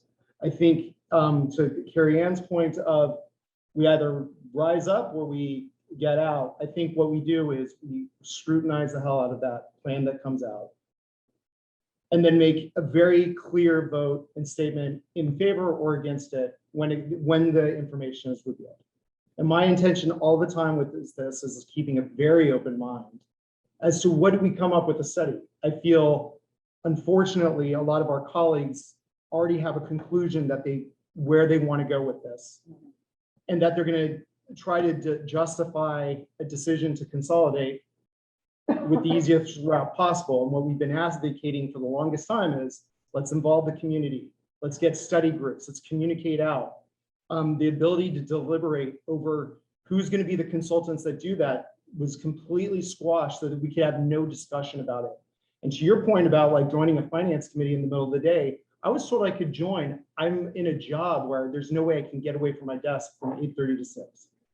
So like if you're talking about anger and frustration, I'm very angry and frustrated, but I think we need to see what this work is done and really involve the community, teachers, parents, school committee members that need to be very aware of what's going on. And thank you for letting me speak. May I ask Jeff a question about that? Are you saying that we, as the school committee, do something Bonnie, I can't hear you. Sorry, are you saying that we, as the school committee, take some type of action separate to inform our communities? Or are you saying you're ready to wait until everything is done with the consultants and all of that? I'm not clear. I'm saying, my opinion of being willing to even go along with this was, let's do the work and see what comes out. I feel like I'm being shut out of the work and not given much opportunities or avenues. So if these are the consultants that we have to deal with, let's do the work with these consultants and really scrutinize the work that's going on. I think we have to go deep in behind that stuff. I encourage the public to get involved. Like, it's not an action for the school committee to make a big, like, we're talking about it pretty openly right now. Anybody who's on the regional school district planning board, thank you, can hear these deliberations about it. And having the public scrutinize these deliberations that have not been well attended by the public probably would do the committee a lot of good to get a reality check. Because right now it's a very homogenous, very not representative balance to the community that we have, and a lot of hubris that's on that committee. And these are the cards that were dealt. And I think if I'm not being clear enough, I think I'm asking for the community to get involved, show up to these meetings, start asking questions in public comment, read the minutes. Thank you. Okay, so I'm going to recognize Danelle. Okay. So a couple things I agree with. I I agree with, first of all, everything that Bonnie, Jane, and Jeff have said. Disagree with a few things.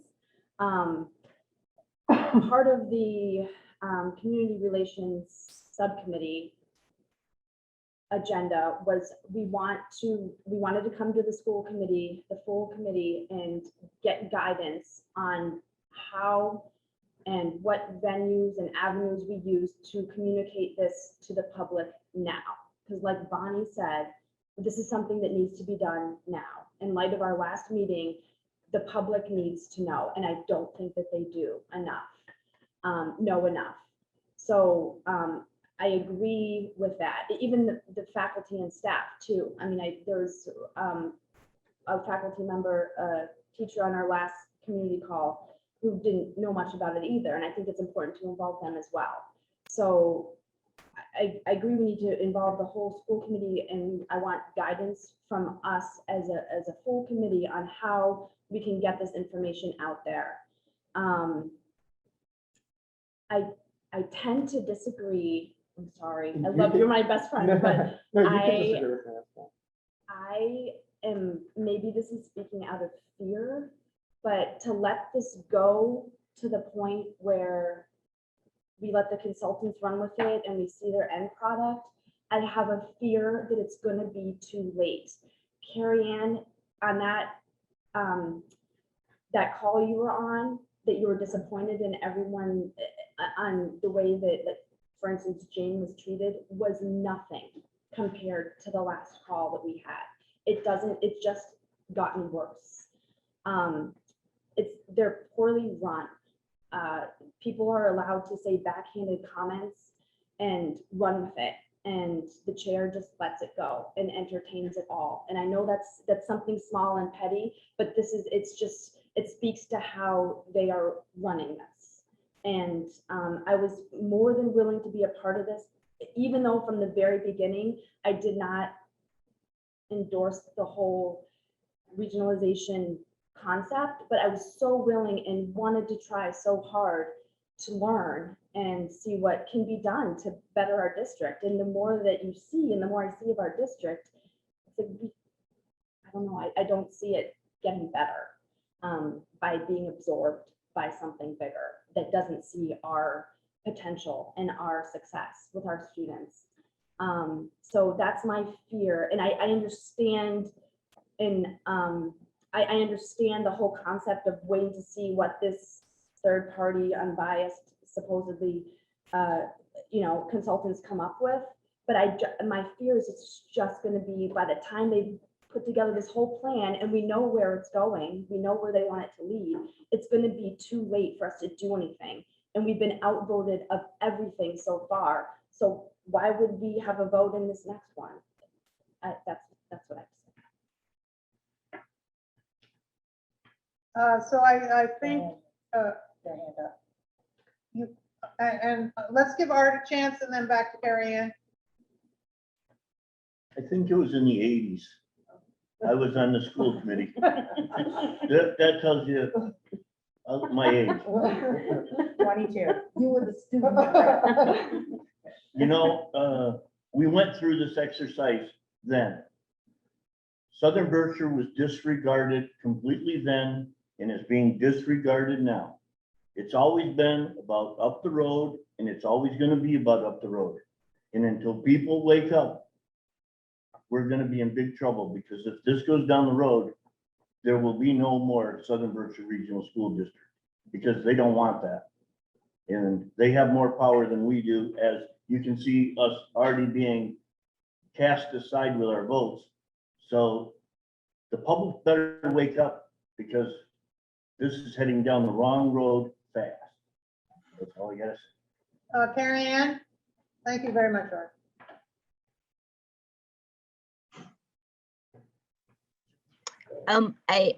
I appreciate what everybody's saying, and it seems like this whole setup is in a way in which Southern Berkshire is on the losing end. We are the ones that will become absorbed into Berkshire Hills, and our small schools, will not even be an opportunity to exist at all.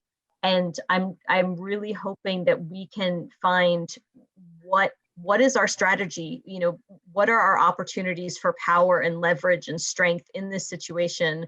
I agree with Danil, and I disagree with Jeff that I do not think that waiting and seeing what happens is in our best interest, because they've left no opportunity for us to have our interest be represented. And I'm really curious if the folks, what everybody thinks about what we should be, what's the idea? How do we move forward? I just want to add one fact here, that if the task force led by Jake Eberwein proceeds, my concern is we're missing out on fresh thinking, which is what I was excited about originally, to do something that hasn't possibly been considered and hasn't been discussed in former meetings that didn't include us. Yeah. All right, it's not quite ready yet. I'll bring that soon. Oh yeah, no worries. Thank you, hon. Okay, so what I'm trying to, I don't think tonight it's possible to develop a strategy for next steps unless I've been working to try to conceive of a way that we can be positive.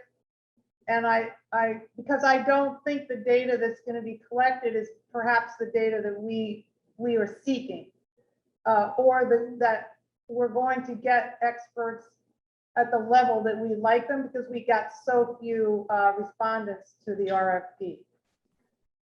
So in the short term, we definitely need as much participation from Southern Berkshire as possible at meetings and feedback. But if somebody has a strategy to suggest right now, I'm afraid I don't have one to propose to vote on, but I'm willing to entertain a suggestion. Bonnie, sorry. Really goes to a question of, I do think I'm agreeing, we do need to act now. I have really nothing against Jake Eberwein's organization, his professionalism. He's done a yeoman's job in the county.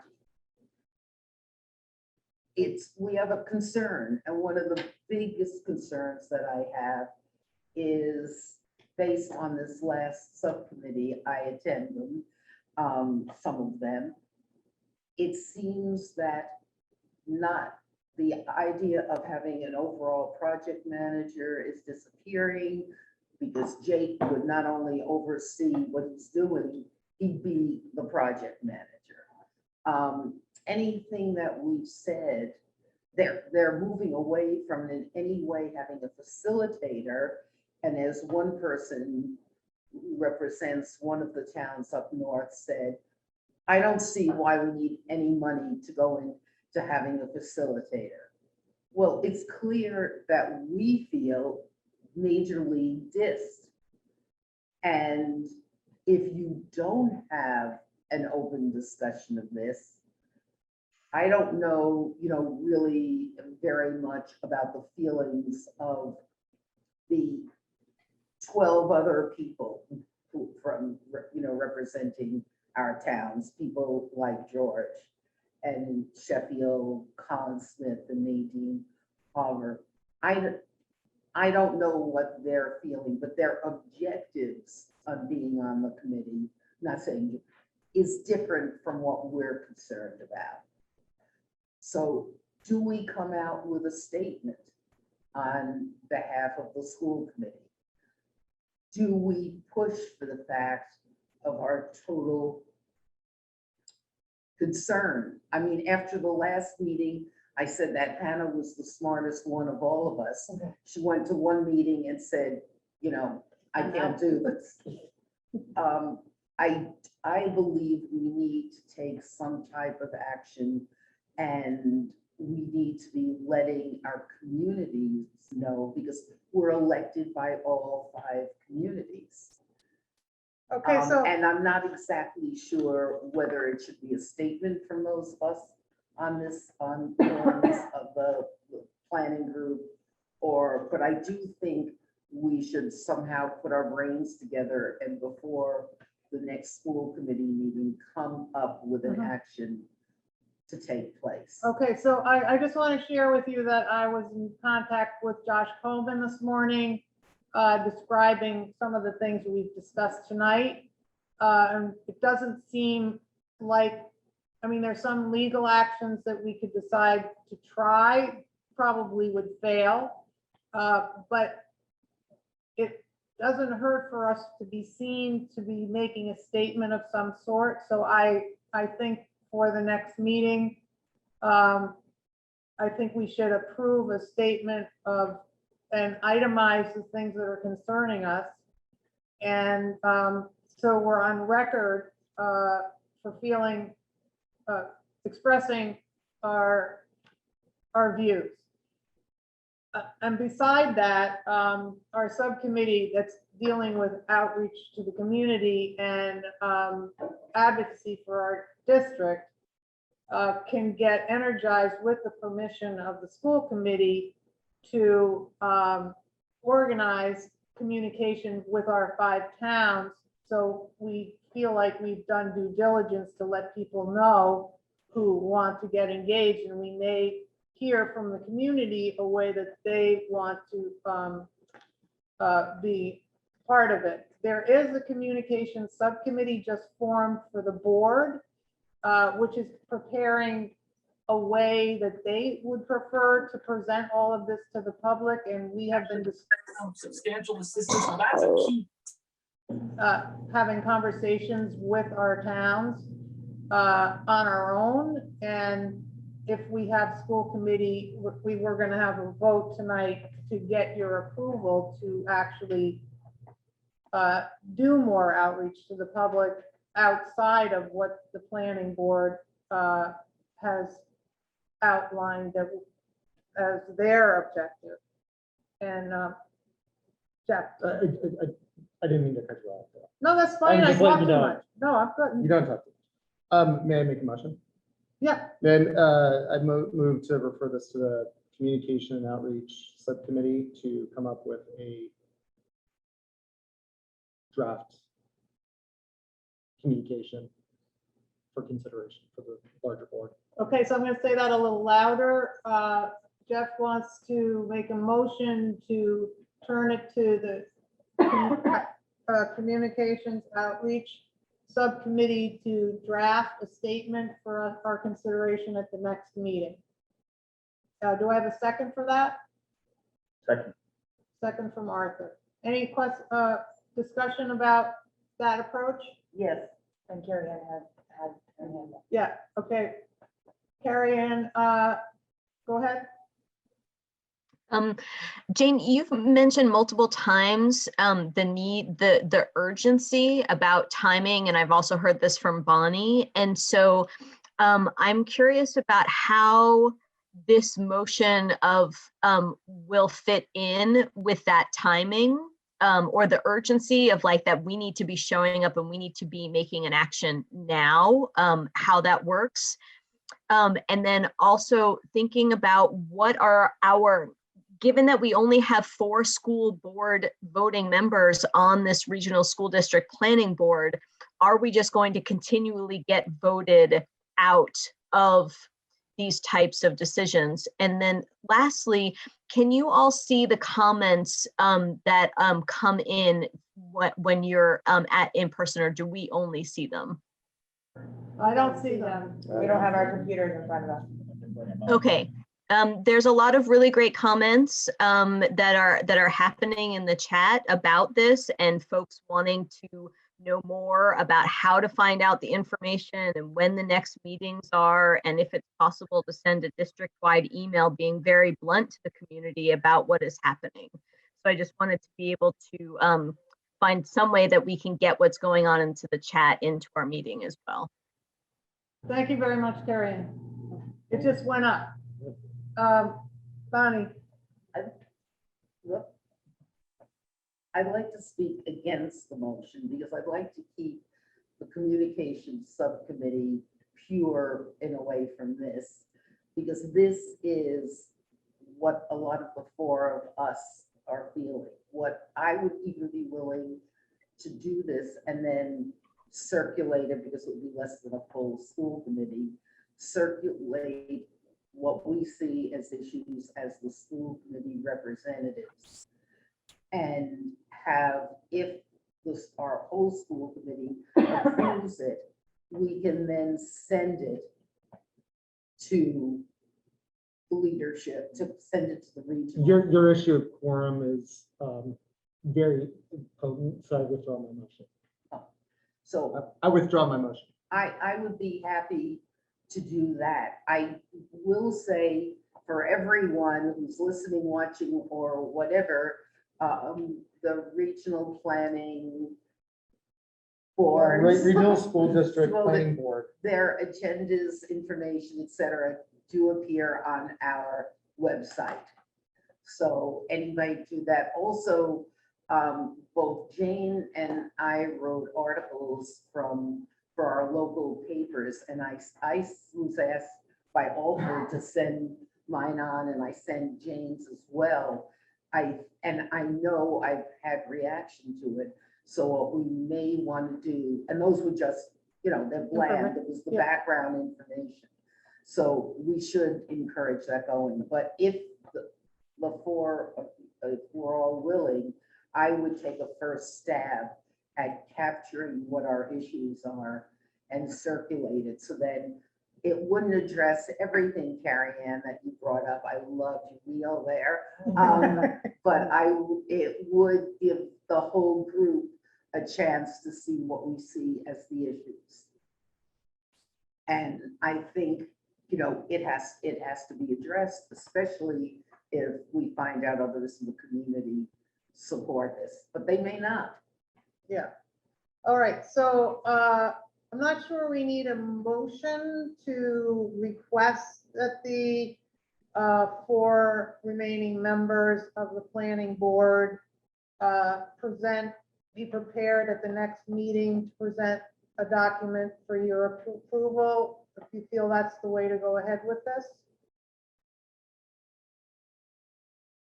Anybody want to make, who thinks that we should have a motion to that effect and make such a motion? Otherwise, we will just take it under advisement and do the job for you. So do you, after Bonnie's draft, do we still have to wait till the next meeting to approve it? Yeah, I don't think the urgency is like tomorrow. I mean, based on what Josh says, we are not stopping this train because we just don't have the votes. For those of you who don't know, Josh Coleman, attorney for the district. He's the attorney for the district. Yeah. And should the task force, the Berkshire County Task Force led by Jake, move forward, collecting data, that's going to take 6 months. So if something gets underway, that we want to intervene on, it's not going to be happening next week. So I don't think that degree of urgency is relevant. And based on our attorney's point of view, unless we want to pursue litigation against the planning board, which I don't think we have any grounds to do, our only option is to write a letter stating our concerns, and then our activity, which Carrie Ann suggested, is full on watching and questioning, is our only way of maybe getting this in a direction that we can feel happy about, because it's the democratic process that we had hoped for. Just real quick. Yeah. And I just reading some of the chats. Yeah, the minutes are posted on our R.S.D website from all the meetings. They're also recorded. So if you want to listen to them, you can access the recording, right? And I know I've asked for them and I have them. So you can kind of educate yourselves that way as well. So I don't hear a motion, so Carrie Ann. Thank you. I'm sorry that my hand is up so much. There's a lot of information that I don't have here for this. And I think that it would be helpful, at least for me, that for the members of our committee that are representatives on the board to, if you can ask for more help, like if there are meetings that you need backup on, if you can ask for it, because I just really get from Lynette, like the posting of when the meeting is happening. But it would be very helpful to know in advance from you all if there's specific, I mean, it sounds like all around that you need backup, but if there are specific conversations that you need us at, please ask for that help. And then I'm confused about, why we have fewer votes when they're like, how does the voting work? We have more towns than there are in the Berkshire Hills School District. So how is it that we have ended up with fewer voting spaces on this? And then That's a mixed up. There are not fewer voting spaces. The four of us are the only ones from our 5 towns that are actively. George McGurn is the only other person from the 5 towns that's ever joined us in supporting our point of view. So we have the representatives. They're just voting in favor of the status quo of the rest of the committee. So we have 15 available voting spots. Are there 3 seats for each town? Yeah, except Hannah's not serving and they did not replace her on Monterey, so there's only 2 from there. Well, the issue is there's only 1 school committee member per town. That's it. Yeah, but I'm saying Hannah is not serving, so we have 4 instead of 5, and I'm not trying to criticize her, but Monterey made no effort to bring in another person, which we found through legal counsel. They could pick any of the other members of our school committee who weren't already serving. I was just trying to make sure that, I'm not sure, since she wasn't around, that Carrie understands that the way that body was formed, it's 1 school committee member from each town, and then 2 other non-school committee members as appointed by the moderator of that town. So and I don't know who all those people are, to be quite frank, but some of them may care less about what happens to education than anything, You got it. Yeah. It's all about Can we get a list of everybody who's on this committee? I have it, I'll forward it to you. Stockbridge just got their group together about 4 weeks ago. So up until then, they weren't participating. They were part of the calls and voting before they were.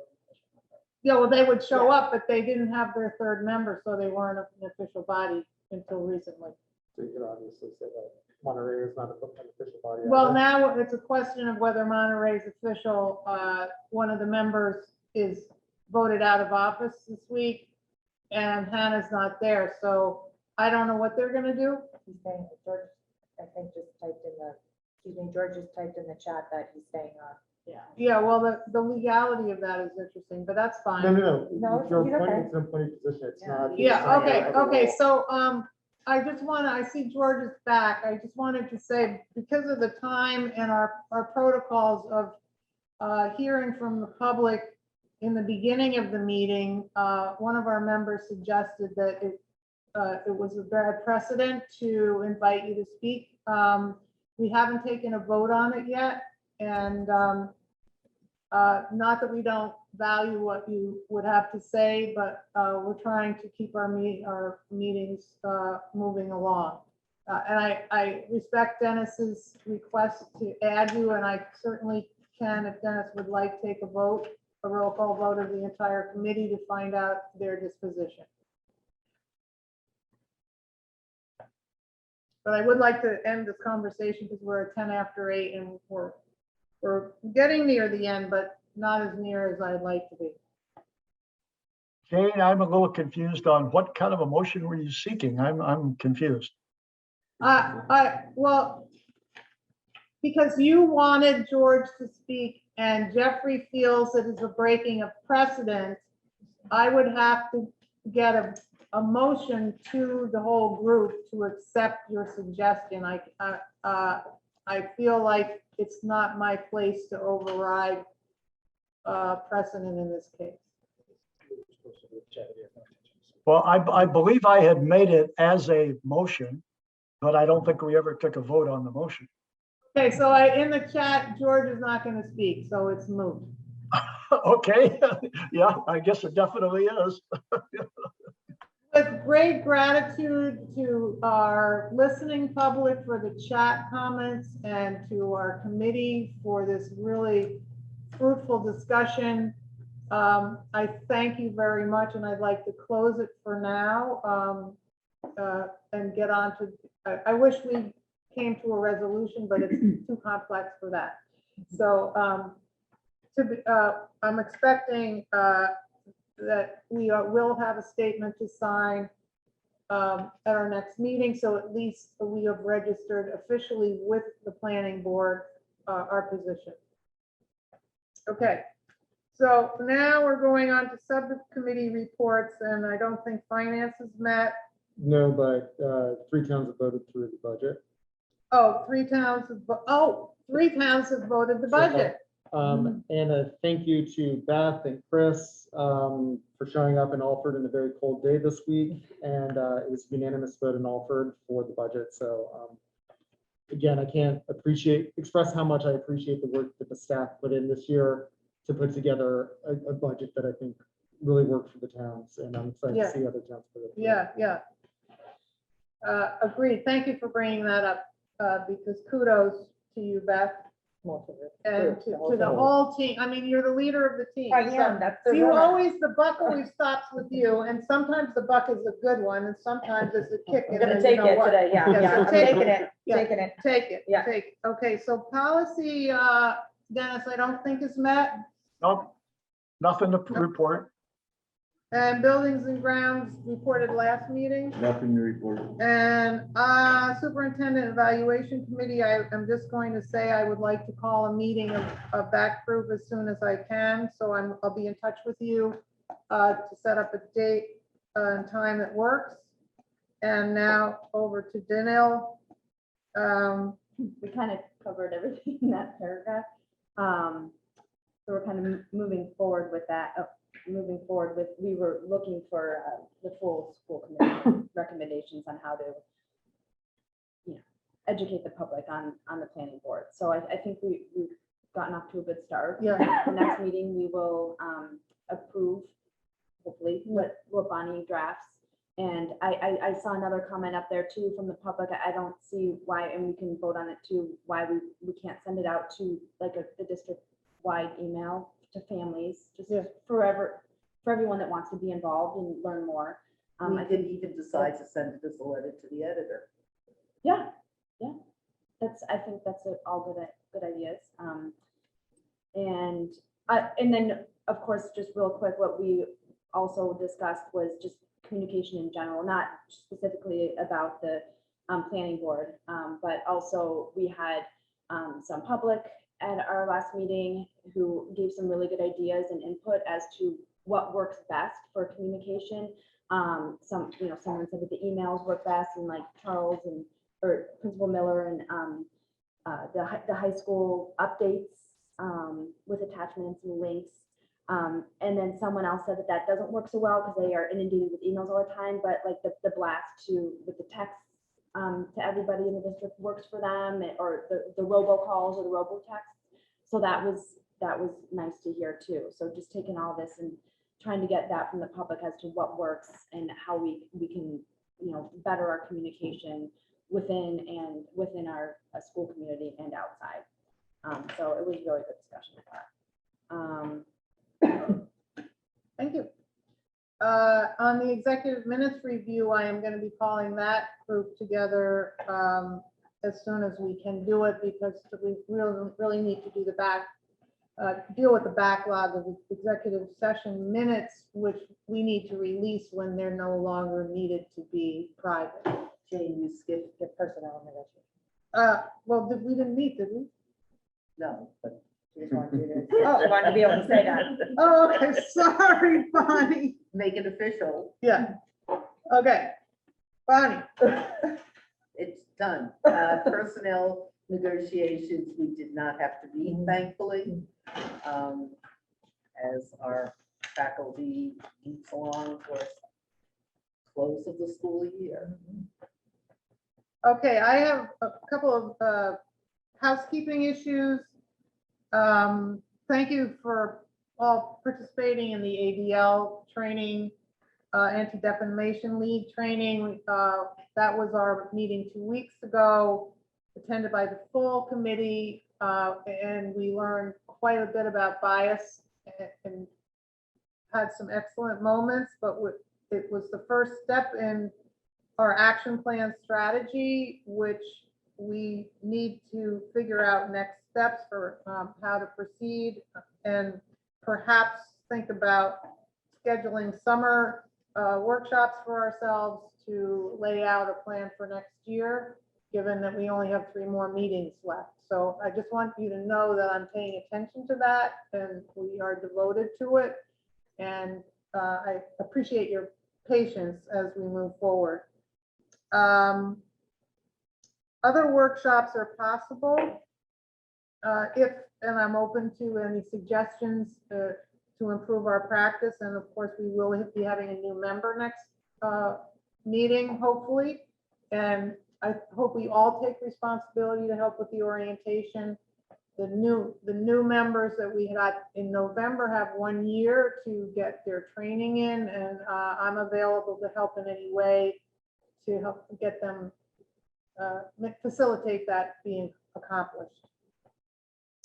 I just want to quickly state that it's wonderful to have 5 members in the room here, and that people are getting vaccinated and feel free to take their masks off to communicate. And I personally have had a really hard time dealing with screen meetings. I think that's one of the reasons the planning board is so ineffective for me, because I love having people in the room. So I hope that as soon as possible, we can have outdoor meetings as soon as the weather is warm enough, and that everybody will feel comfortable to come in.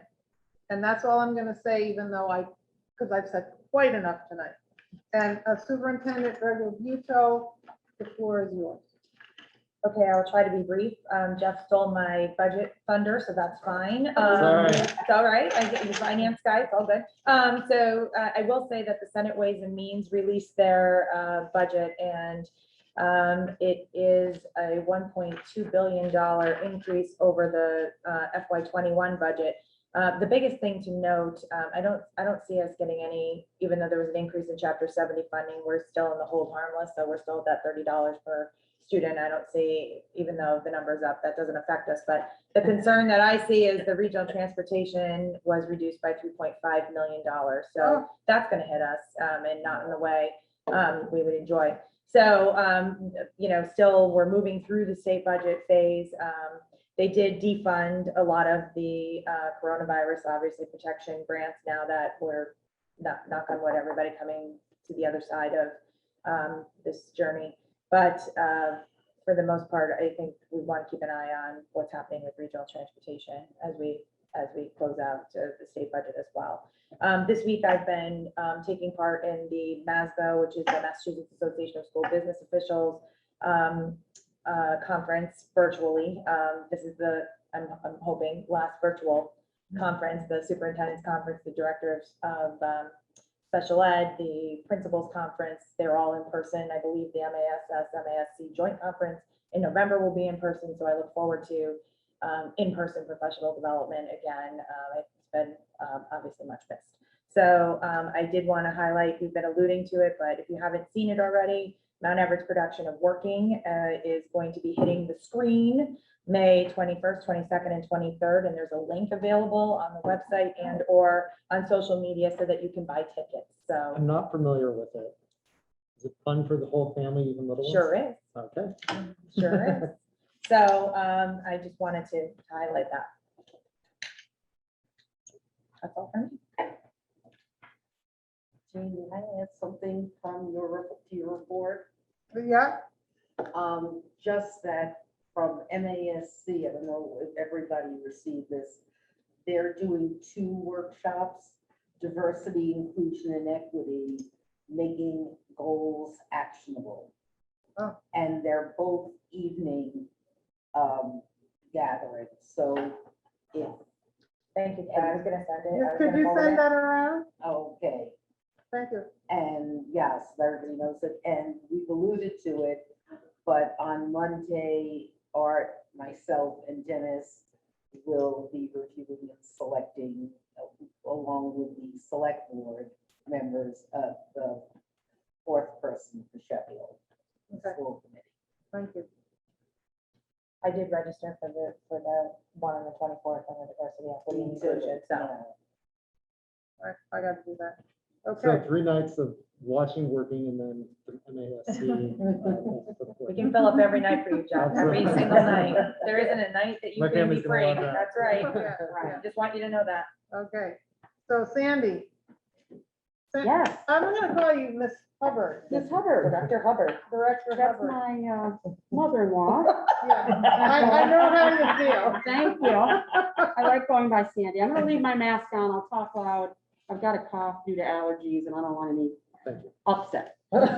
I'm gonna lobby for, I've been here for 23 years. I feel like a move up on the agenda is. We'll talk about it. We'll talk about it. Anyway, I provided some I've information. duly noted. I provided some information in my report just to give you updates about things happening within the department. MCAS test started this week. I just talked a little bit about accommodations, which students on individualized educational plans have. Access tests have been completed for our English learners, and I believe they've already been sent out. Thank you to Christine Martin for that.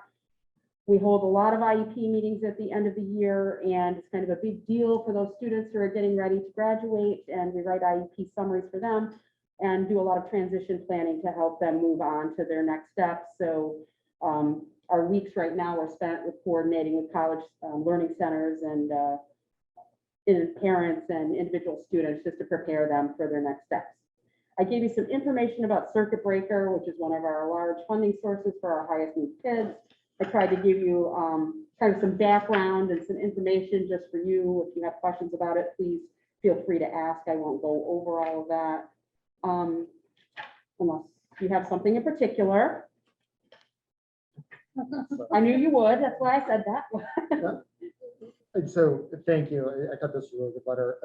With the IEP closeout this year, given COVID and the difficulties with it, is it better than, like, or no, it's better. I think I can answer that. Like, how is the process going for the kids? Is it more difficult in the families? Is more time needed or more resources needed in this type of situation? Okay, well, thank you for saying that. So I can answer that question. I want to just thank everybody in the department, everybody that works in the district. I see Joanne Duvall up there. She's one of our teachers. All during this whole time, since last March, we have maintained, services at the level that we possibly could. Remote is obviously not in person, but we've maintained services. We had an in-person summer program for our highest need kids last year.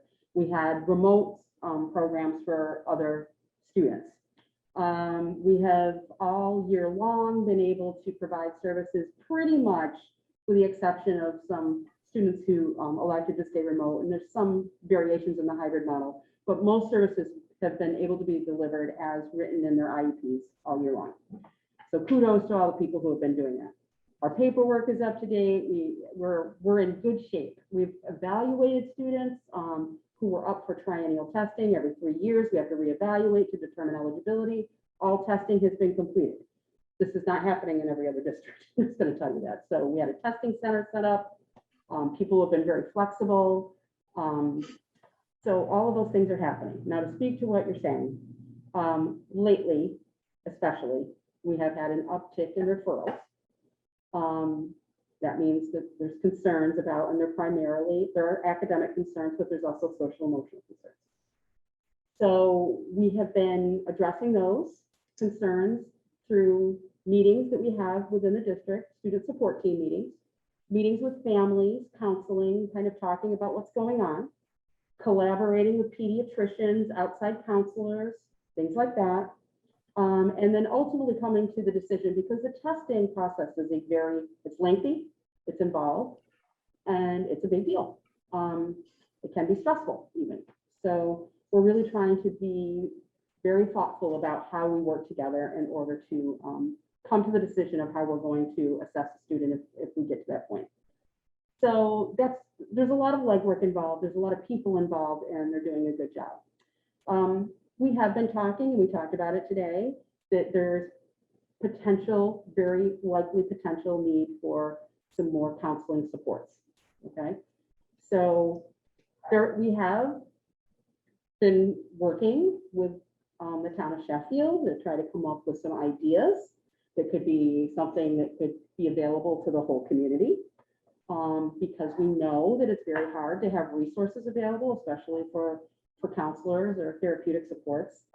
Some of our in-house professionals and our consultants that work with us are more than willing to be a part of that. So we're trying to tap into our really this wealth of resources we have. People are committed to doing whatever they can do, not only for our students, but for the staff in the community. And we're looking at whether or not we might need to be talking about an additional, maybe a school adjustment counselor, or if we needed an additional consultant. We've been just able to really utilize, I think I've mentioned before, we have a board certified behavior analyst who's been supporting families in homes who have been dealing with behaviors in their homes. We have a consulting psychologist. We have our own psychologist here on campus. We have 3 school adjustment counselors, and various other people who are acting and where they can, given their expertise. So it could be. We're now seeing, now that we're here full in person, we're definitely seeing an uptick in need. I'm gonna, Dennis had his hand up. I think he was applauding. Oh, okay. I actually put it back down. Okay, I see that. Yeah, I think it is 8:26. Sorry. And Sandy, I heard you, and I love that you, I'm gonna get to Bonnie. I love that you hear the whole meeting, because your insights are very helpful to us. But if you can let me know on particular nights if it's important for you to be moved up, I'll do it. Thank you. Part of that was just being funny, but thank you. We have a little thing. We have a little thing going right now. I'm very literal with whatever you say, I believe it. If anybody remembers when Pete Dufresne was here, we used to play off of each other. Oh, I see. The fact Okay, that he was Bonnie, always last ahead of me. comment? So one, I'm glad, I like that idea. Please let us know if you have to leave. Yeah, thank you. The other thing is in terms of community outreach. I mean, I've heard, having a number of friends who are social workers who've been dealing with, and they all have, a lot of them have kids in their practice. Right. They're facing this overflow of what the issues are. And I think we have people that definitely in our communities, if you want any help and outreach, I mean, we have loads of people in that area. Thank you. And I think from the kids I've spoken to, and kids who are saying, and most of the ones I speak to are, high school, they're saying that even the ones who they're loving being back, it's really an adjustment. And it just wasn't after a year an automatic, oh, here we're back. Right. And I did hear from one young man who has been so appreciative of all the extra attention because he has an IEP, he was here. He's gotten so much help. So I know you guys are really on top of it. You just answered, so that's my one comment about circuit breaker. Just do you feel we're in a good position, or are you just reporting the facts, or is something improving? Yeah, this is just the facts. It's really reimbursement for our highest needs kids. Okay, so you have to reach a threshold, which is like the 50, I think it's $51,000 or so now. So, I mean, fortunately, we have a small number of students who would reach that threshold because it's typically out of district students. So as far as being in a good position, we have maintained all of our data to get as much reimbursement as we possibly can qualify for. We're very much on top of that. So, we will get whatever we can on it, but it's all based on, unfortunately, we're able to keep most of our students in district. Just better, right, Thank you. All right, Hey, one quick question. okay. With things moving in a Can positive. you take the mask off and say loud? With things moving in a positive direction here, is there hopes of having some kind of special Olympics for kids here? So we've been talking about it. Usually the students that participate in Special Olympics, there's a younger group, and then there's a mid group, and then there's our high school age students. I had a meeting the other day, and those folks that work with those kids directly are trying to pull something together for here. And the way they were looking at it is maybe the older students could be like the supports for the younger students so that they can participate in the activities. So that was being discussed on Friday. I haven't been able to follow up with the folks, but I have a meeting with them tomorrow. So my hope is that we're able to do something, in June when it's nice. I think it would be great for the kids. And I've seen some movement out here that looks like they're getting prepared for something. So tells me.